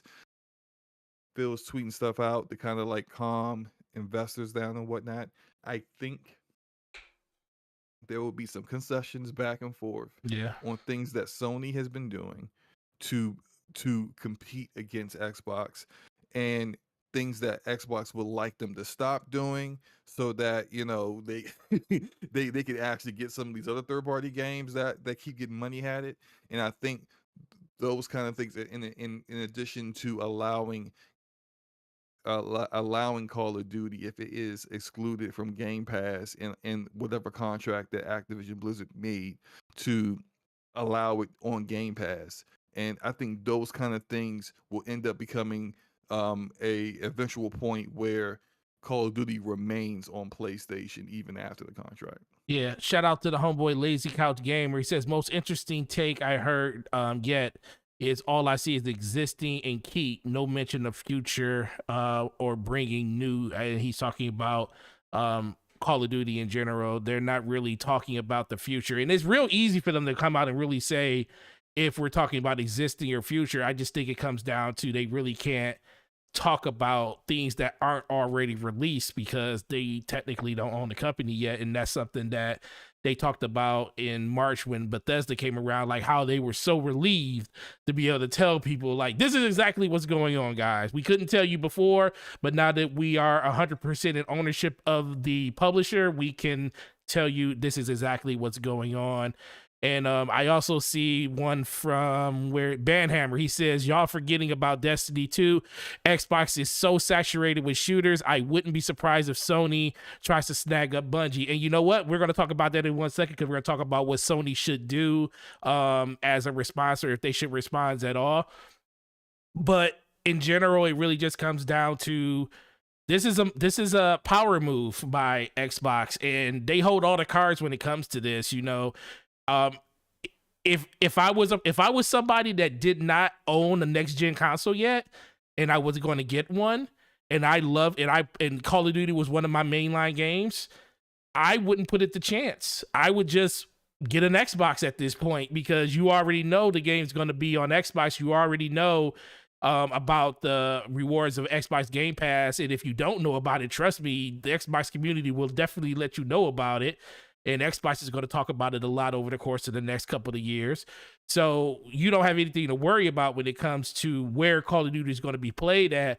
But I also think that people need to understand that this isn't the end for Sony. This is not a death blow to Sony. It's an inconvenience, I believe, to Sony. But I also think Sony is in a great place. They have a lot of IP still left. They have 35 games that are going to be releasing within this generation for the PlayStation 5 platform. And I think people think that people need to just ditch their PlayStation 5s to get an Xbox if they play Call of Duty. No, because if you love other games other than Call of Duty, keep your PlayStation 5. But this is just a move that where Xbox has the opportunity to tell you that we are finally giving you a reason to own our platform. That's something they didn't do on a consistent level throughout the last generation, and Microsoft is officially starting to do that. And I think it's competition, and we always say competition is good, and I'm happy to hear it. Shout out to the 95 people. 95 people. It's been a while since we had 95 people, Slow-Mo. It's kind of crazy. True. Make sure you guys hit the like button. Make sure you hit that sub button, everything on the channel. We're only at 45 likes, so half of you guys haven't hit it yet. Really appreciate you guys. But we're gonna move to that last topic because we want to respect everybody's time here. It is I did think it's gonna probably go a little long because there's a lot of stuff to talk about. But Sony, what is the direction and response that we think will happen for Sony? Do we think they need to do anything? Anything that you think is on the works for Sony? I'm gonna start with Deli. Deli, what do you think about that? Again, I touched on the market moving to more software based into these next couple of years. So I think that Sony would have to come up with a 3-tier play system here, right? Obviously, there's rumors about Spartacus. There's some leaks going online. So let's say they do a backwards compatibility subscription service, right? So they do Sony Game Pass. So Sony has a Game Pass now. Let's say PlayStation Plus is $60 and now includes Crunchyroll. So now not only is your PlayStation a gaming, console, it's also an entertainment system as it's sold as. So now you have movies, anime, and video games. Very, very popular markets all in one place. I think again, Sony's most apt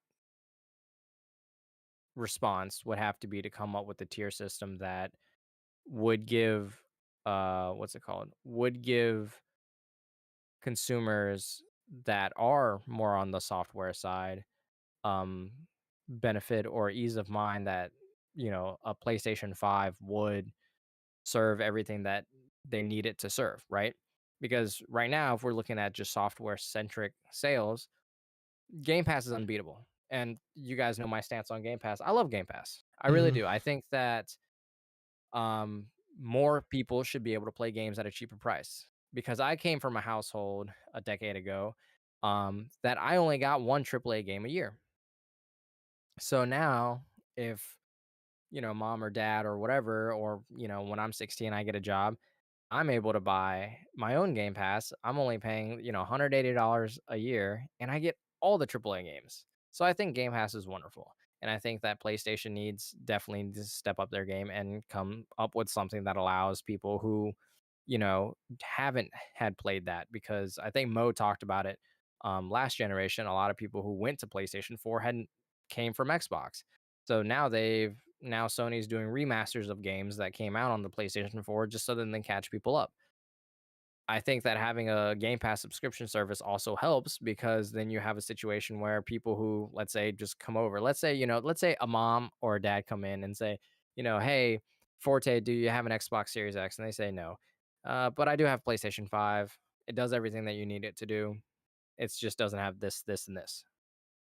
And then they buy the PlayStation 5 and they bring it home to their kid, and their kid's happy, blah, blah, blah. Their kid used to have an Xbox, so they've never played Spider-Man before. They've never done this. They've never done that. Having a backwards compatibility, software-centric model helps with that, and also at the same time, being able to have all the remasters also helps with that as well too. Um, but yeah, I think that as things go to more software-centric, I think that PlayStation needs to have an offering that matches and or comes up with something that is on the level of Game Pass that allows for consumer freedom to, let's say, not only own a PlayStation, but let's say they go day and date on PC.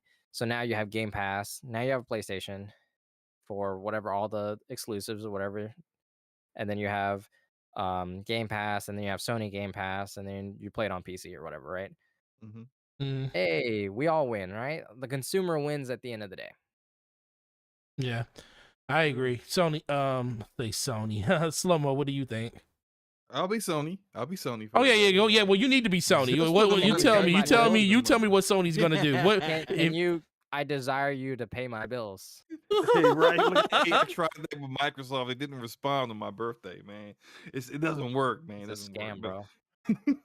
bro. No, uh, okay, Sony. I'm Sony. This is what I'm doing if I'm Sony, right? hmm I've already invested in first party games that are not Call of Duty because although we had an awesome last generation, it was very true to criticism that all of our first party games are very samey, very narrative driven, third person perspective. Not the sad dad commentary things, but like there is a format that we have created. It works, but then it doesn't work for everyone. So let's diversify a little bit, and we diversify by investing in new studios like Deviation Games, like Firewalk Games, developers who left Activision, left Bungie, used to work on Call of Duty, used to work on Destiny. Now they're making their own first person shooters. We invested in, we're funding them. They're making exclusive games for us. We're going to get that multiplayer thing back. Now you see this happen. I see this happen. I'm Sony, right? And I'm like, regardless of what Phil Spencer said in the phone call we had 2 days ago, regardless of his desire to give me Call of Duty, I can't trust that. And the fact that he owns Call of Duty means at any point in time, 8 years from now, even though after the contracts were up, they still gave us Call of Duty for a while. At any point in time, they could just say, nah, fam, we're done with that. We're not doing that no more. What if Phil retires And Sarah Bond is the new CEO of Microsoft Gaming. And Sarah Bond tells me to go kick rocks when I talked about Call of Duty. Phil can't save me. And so, with that knowledge being in hand, I'm going to try to make sure Call of Duty is not the number one selling game on my platform going forward. I'm going to stop hoping that there's a Call of Duty coming out every year. And what I'm going to do is I'm going to invest even harder in firewalk games and in deviation games. I'm going to invest even harder in them. Then I'm going to go to Guerrilla because Guerrilla has that second studio that's making a first person shooter. And they stole all the good talent from the Rainbow Six team because clearly, after playing Distraction, that's how I feel. I needed to ask you about that. I installed it and I started I up. know that's me, and I know that's probably some of Deli's ex homies. I apologize, but man, I almost fell asleep on stream. But Jesus. It's perfectly fine. I was gonna say a rude comment too, but you know.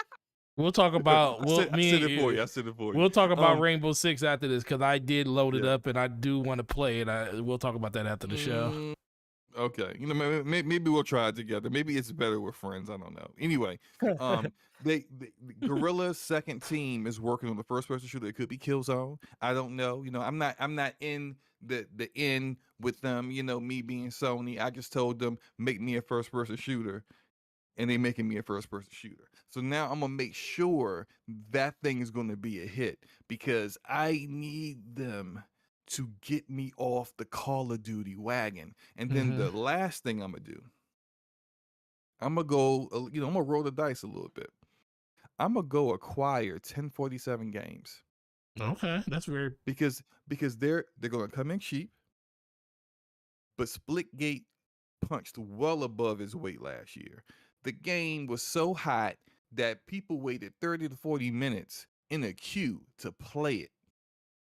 Are you a Splitgate groupie?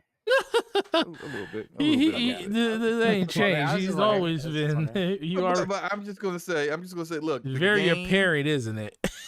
The game has a mix of Call of Duty elements as well as Halo. A lot of Halo, and it's completely unique with the portal usage. People liked it, but it wasn't enough content to keep people. Plus, it was a little fugly. So let's acquire 1047 games, give them the funding they need, kind of shore up the studio, give them the time, and allow them to really turn Splitgate into something that's amazing. And then now, with Deviation Games, with Firewalk, with whatever the hell Guerrilla is making, and Splitgate, I can say I don't need Call of Duty that badly in like 3 or 4 years. Hopefully. But basically what it all comes down to is I think Sony needs to invest in other first-person shooters because you could in the past rely on Call of Duty because it was third party and it was always going to be on your platform because that's how Activision rolls. Now it's not third party; it's a first party of Microsoft, and the number one game on your platform can't be your competition's game. It just can't.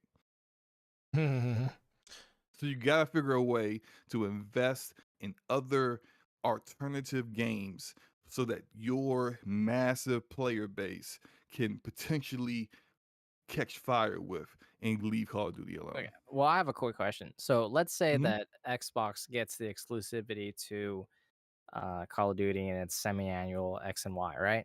Do you think Sony, with the studios that they have, or with the studios that they may acquire, or with the studios that they may make contracts and deals with, do you think that Sony has enough leveraging power to create something as a new IP that's long-standing as, and has such a large reputation as Call of Duty? Initially, no. They I would say they no. can take the entire generation, but I'm just saying, I'm Yeah. proposing to you guys. Do you guys think that Sony can just magic an IP out of thin air No. that could go toe to toe with something like they No. can make the next Halo? Yeah, I don't think they have that in their skill set. Like if you say could they make another The Last of Us or another Uncharted? Yeah, absolutely. They could pull that out of their out of their couch The hat, cushions and like, yeah, 8 days a week, yeah. right. But like I don't think when it comes to a multiplayer first person shooter that can be on that level. Like I mean, they've attempted it before with Resistance and Killzone, and it just never worked out. Which, And I mind think you, I do wanna bless the guys at Insomniac. I have, like, several friends that work over there. Um, Nice. they had a 60-man multiplayer in Resistance 2 that just basically worked off black magic. I don't know how they managed to pull it off. So it is and then they had Mag, of course, but it, right, it is Max Massive possible. Payne. action game. They have the infrastructure to create something multiplayer centric, Or would it hit though? but Like, would it's it like you could is it make the next something Halo? Is it right. the next Halo? Yeah. Is it even the next Battlefield? Like you have to kind of wonder, can you actually do that? But I feel like they need to find out. I feel like uh they've already put the seeds in and they already put the work in to get started doing that because they want it to be more versatile this generation than they were last generation. But now it's kind of imperative, not just because that you are absolutely not getting Call of Duty. It absolutely will be exclusive to Xbox and PC, but the fact that it could be is enough should be enough to motivate Sony to make sure they have a actual exclusive of their own that stands Mhm. toe to toe with Battlefield, Halo, and Call of Duty. Nope, I agree 100%. So ultimately Sony should just do what they already been doing, but they got to do it with a little bit more heightened awareness about what's going on around them. I think it's about self-preservation at this point now. I think From Software would be a really, really good get for them. They already have a very, very good relationship with them, especially when it comes to like a lot of the Soulsborne types of content. They would get something like Sekiro because that was only published by Activision, but Front Software owns it. Elden Ring is already a thing that's coming out, but just the fact that they would have stuff like that in their portfolio and it fits the PlayStation platform really nicely because that's where the majority of the people play those type of games at. But Square Enix would be the publisher I would go after. Not only do they have a really good working relationship with them, they also could corner the market on superhero IPs because, like Slomo was talking about yesterday during Basement Radio Arcade Podcast, shout out to Brap and the team over there. That we're a part of, I should say. But shout out to them. But I think that is something that a lot of people really discount too, because you got Wolverine, you got Spider-Man, you have Guardians of the Galaxy. We already had a Marvel game. I mean, Avengers game, but they can actually go back and revisit that and do it a little bit better again too. Plus, that would take stuff like the Tomb Raider games and stuff away, which is the closest thing that Xbox has to a game like Uncharted or Last of Us on their system and stuff. So, ooh, if they acquire Square Enix, check this out. They could do a crossover with Uncharted and Tomb Raider, yeah, They also Oh, have they also own Crystal Dynamics, which yeah, is obviously we know is a they're help. satellite studio or helming Perfect Dark. Perfect Dark.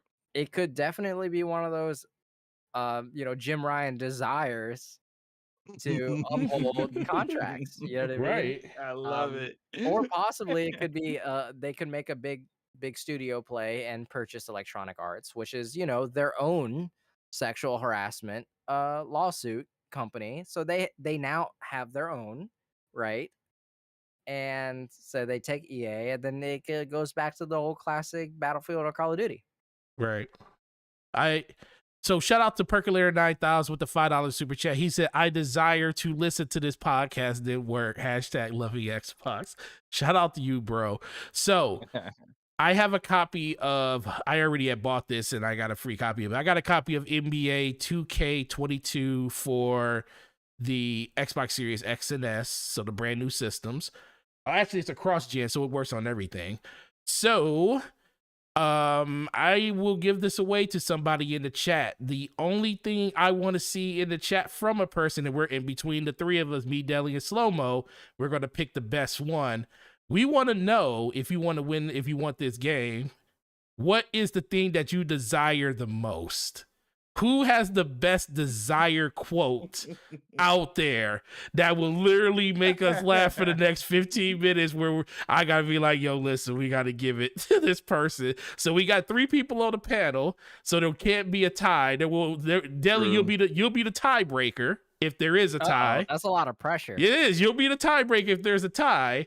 So I want to give this game away to somebody because there's no reason for it just to sit literally in my inbox. So if you want a copy of NBA 2K22, it's a sports game. It's the most newest one. But if you want it, tell us what your desire are, and we're going to pick the funniest one before the show's over. I know, that's such a good one. I'm glad you come up with some of the greatest things ever, bro. Yobi says, I desire world peace. Nola Origin says, I desire COVID to go away.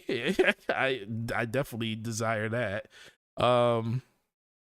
Gregor Vadu says, I desire Forte to read the super chats for a month with no mistakes.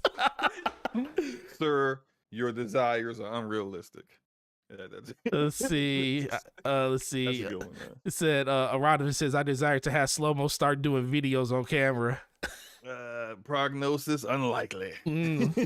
Percolator 9000 says, I desire to have Slow-Mo a backslap to give me my points on the ones he stole from me. Okay, hold on. Like I need to clarify this before we go any further. I did not steal Percolator's Twitch points. Percolator never had those Twitch points to turn in. He tried to fake a notification in my Twitch chat saying that he redeemed 50,000 Twitch points, not knowing that it wouldn't have his name beside it as an actual like chat, like someone typed out, instead of like Twitch notifying me that it was actually like I don't know these things. Like I know I'm new to Twitch. I ain't that new to Twitch. Shout out to Perk, but man, come on, bro. Come on, bro. Get the super chat, Slow-Mo. Okay, Dorian Gray with the $5 super chat.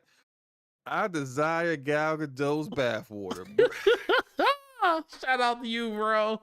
On today's episode of the Down Bad News Network, Dorian Gray donates $5 to the DPS podcast, so you could potentially get Gal Gadot's bathwater. Listen, we're not going to say that super chats are necessary to win this challenge, but if you feel like you want a super chat to make it stand out more, you can. we got Pixel Big G. Shout out to him. He said, "I desire anyone but EA to make an NFL football game." Oh, that's so good. Because we all desire that. I desire that too. Let's see. One Bad Mother says, I desire for Enrique to play B Money in NBA 2K and to show us his Pegasus Nation tattoo. Oh my God, that's great. Ham Solo 05 Gaming. I desire to always be available to wipe the sweat from Jim Ryan's face and monitor his teleprompter. Oh man, we got that's rare. That's a Jim Ryan thing. Most PlayStation guys hate Jim Ryan with a passion. Hey, I desire Gaming Forte delete his Destiny characters. Oh, that ain't gonna never happen. Yes. How about that? Gregor Vadu says Forte didn't desire to read the super chat out of fear of saying Gal's name wrong.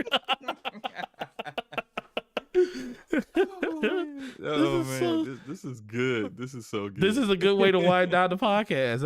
I'm liking this. Okay, we'll give everybody through. We'll give it to 11:30. We'll pick a winner. We'll pick one at 11:30. So 3 more minutes. 3 minutes. 3 minutes to impress us. We got some candidates up there already, but 3 more minutes. In these 3 minutes, I'm going to tell you guys about why you should not play Rainbow Six Extraction. Oh yeah, please do. Okay, so this game showing up as a launch game in Game Pass told me 2 things. Ubisoft had lost faith in this title as a standalone title to sell commercially on its own, that pre-orders were extremely low, and that overall sentiment for the game wasn't high with gamers, and I see why.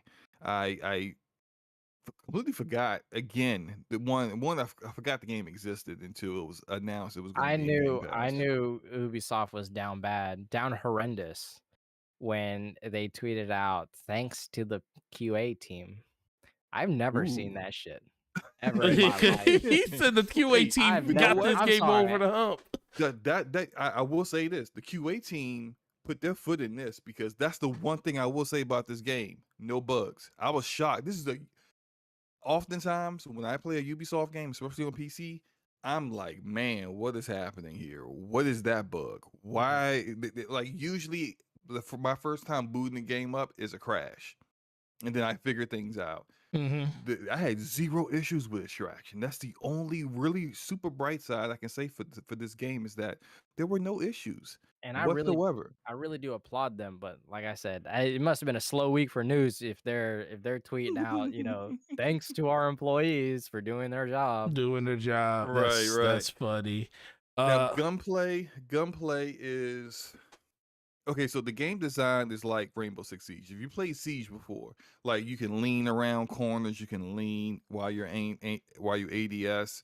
All that stuff is very similar to what you get from Siege, but Siege's gunplay is snappier, quicker, and I'm kind of floored with how Siege is an old game with better gunplay than the brand new Rainbow Six game you just came out with that has the same foundation. I don't get it. It's like it's sluggish.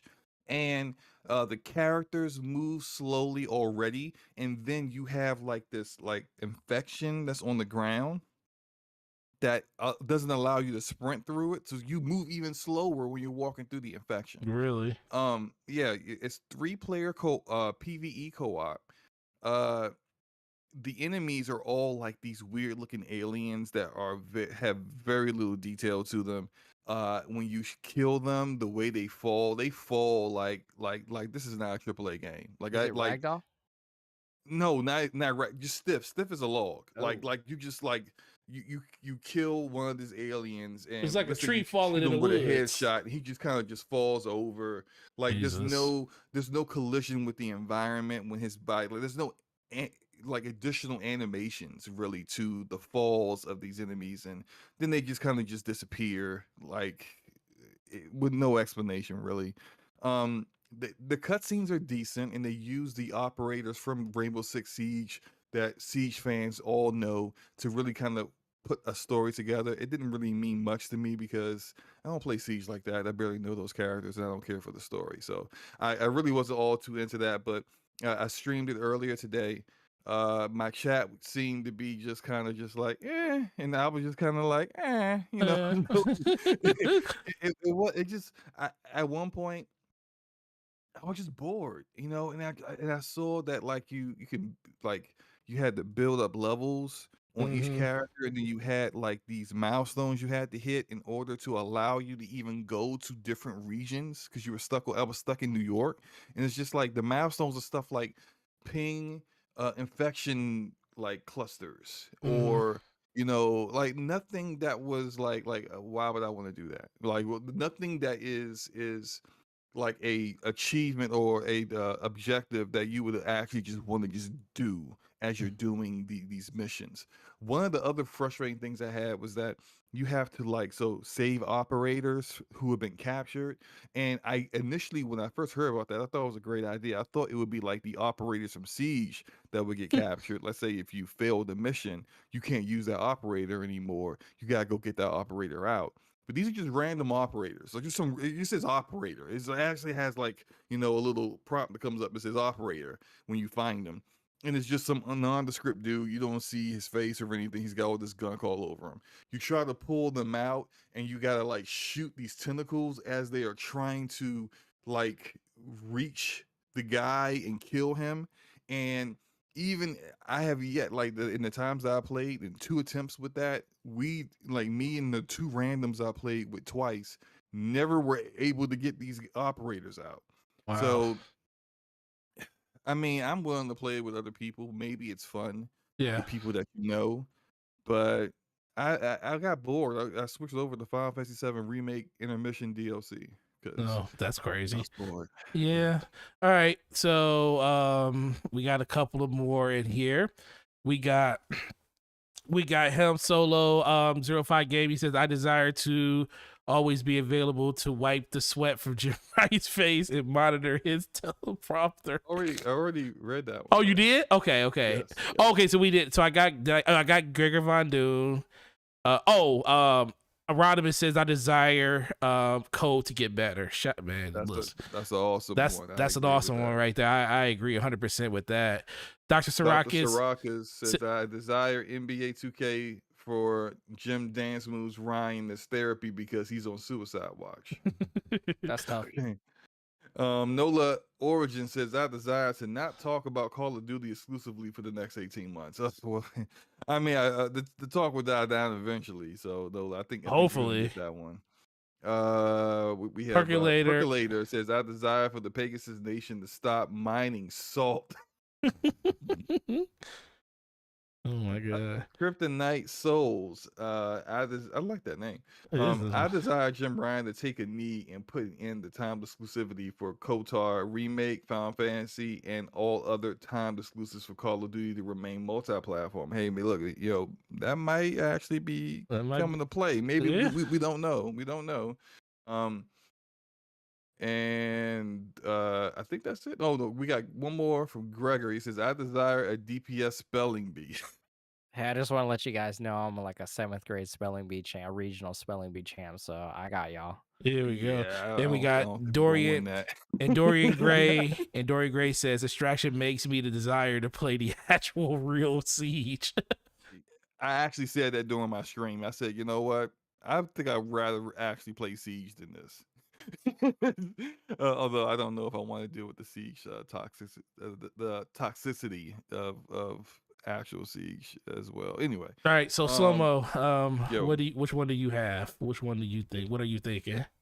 I'm not going to choose this one just because it was a super chat. But there were some really good ones. Yeah. But the purpose was to make something that's funny. Right. And not just like something that kind of hits you in the feels and you say, I agree with that. Like Arodimus is one where he says, I desire code to be better. I 1000% agree with that, but that's not funny at all, right? No. Some of the other ones aren't funny. Were intended to be funny, but we were talked about something being funny.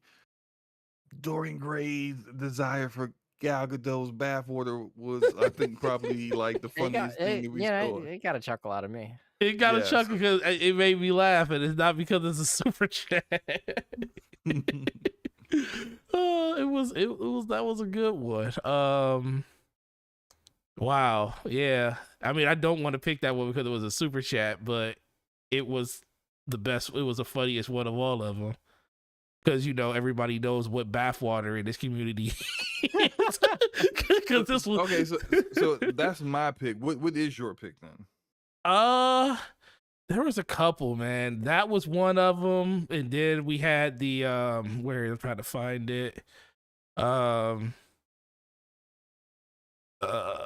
it was. Because I'm really in tune with this whole points thing, and I really like how you took Percolator's points and he desires you to give him back. I didn't take his point. He's like, I desire to have Slow-Mo give me back the points he stole from me. I really, really like that one. And then,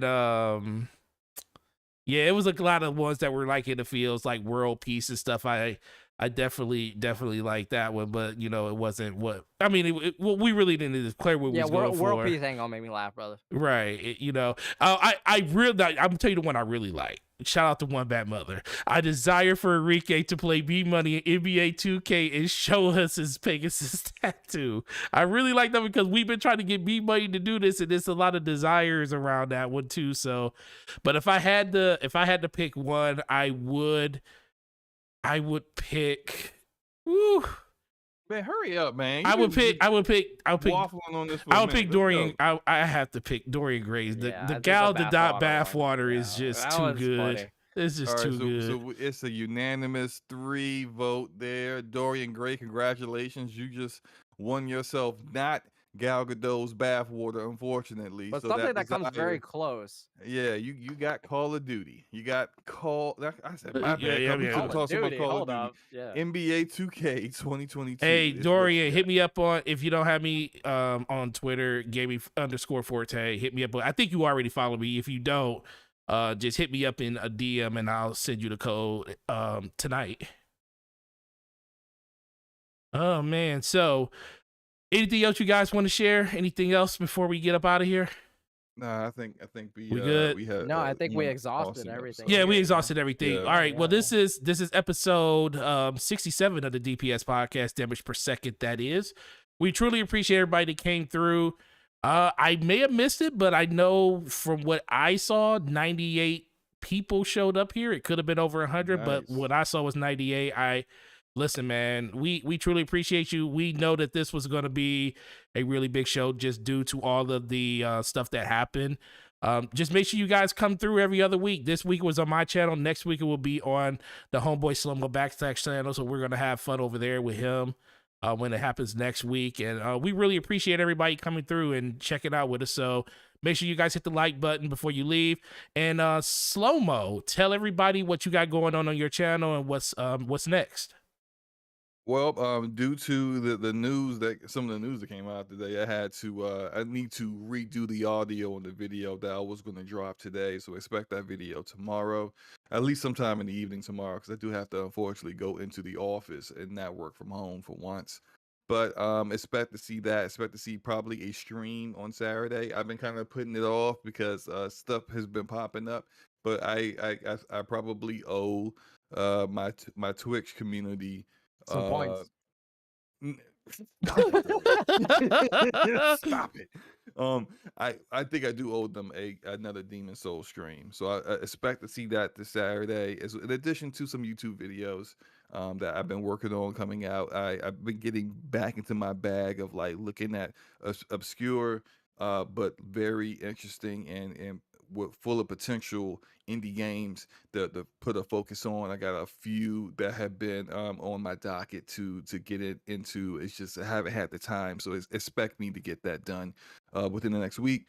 And of course, DPS Damage Per Second podcast next Thursday, 9 p.m. Eastern, as usual on my channel once again. And and just Deli, thank you for coming through, bro. We really appreciate you having you here once again. Yeah, no problem. Thank you for having me here. I appreciate it. For bringing me back, of course.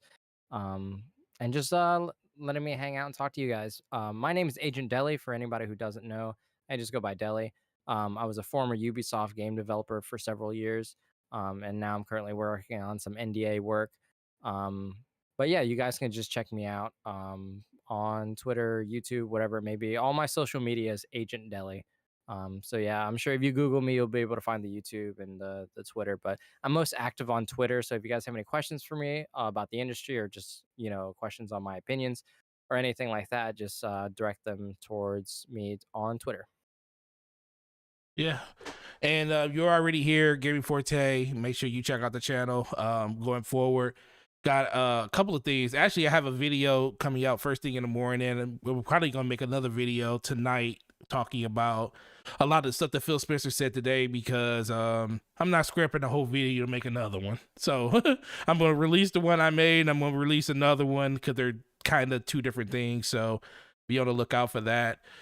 Dorian Gray, I think I found you on Twitter, so I just DM'd you saying yo. So if that's you, make sure you respond back to it real quick, because I want to make sure I'm sending it to the right person, even though I think there's only one Dorian Gray. I just want to be on the safe side.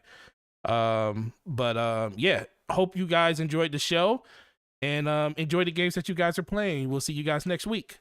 Have a good day. Your desires. Straight fire and what was that? Fire and what? And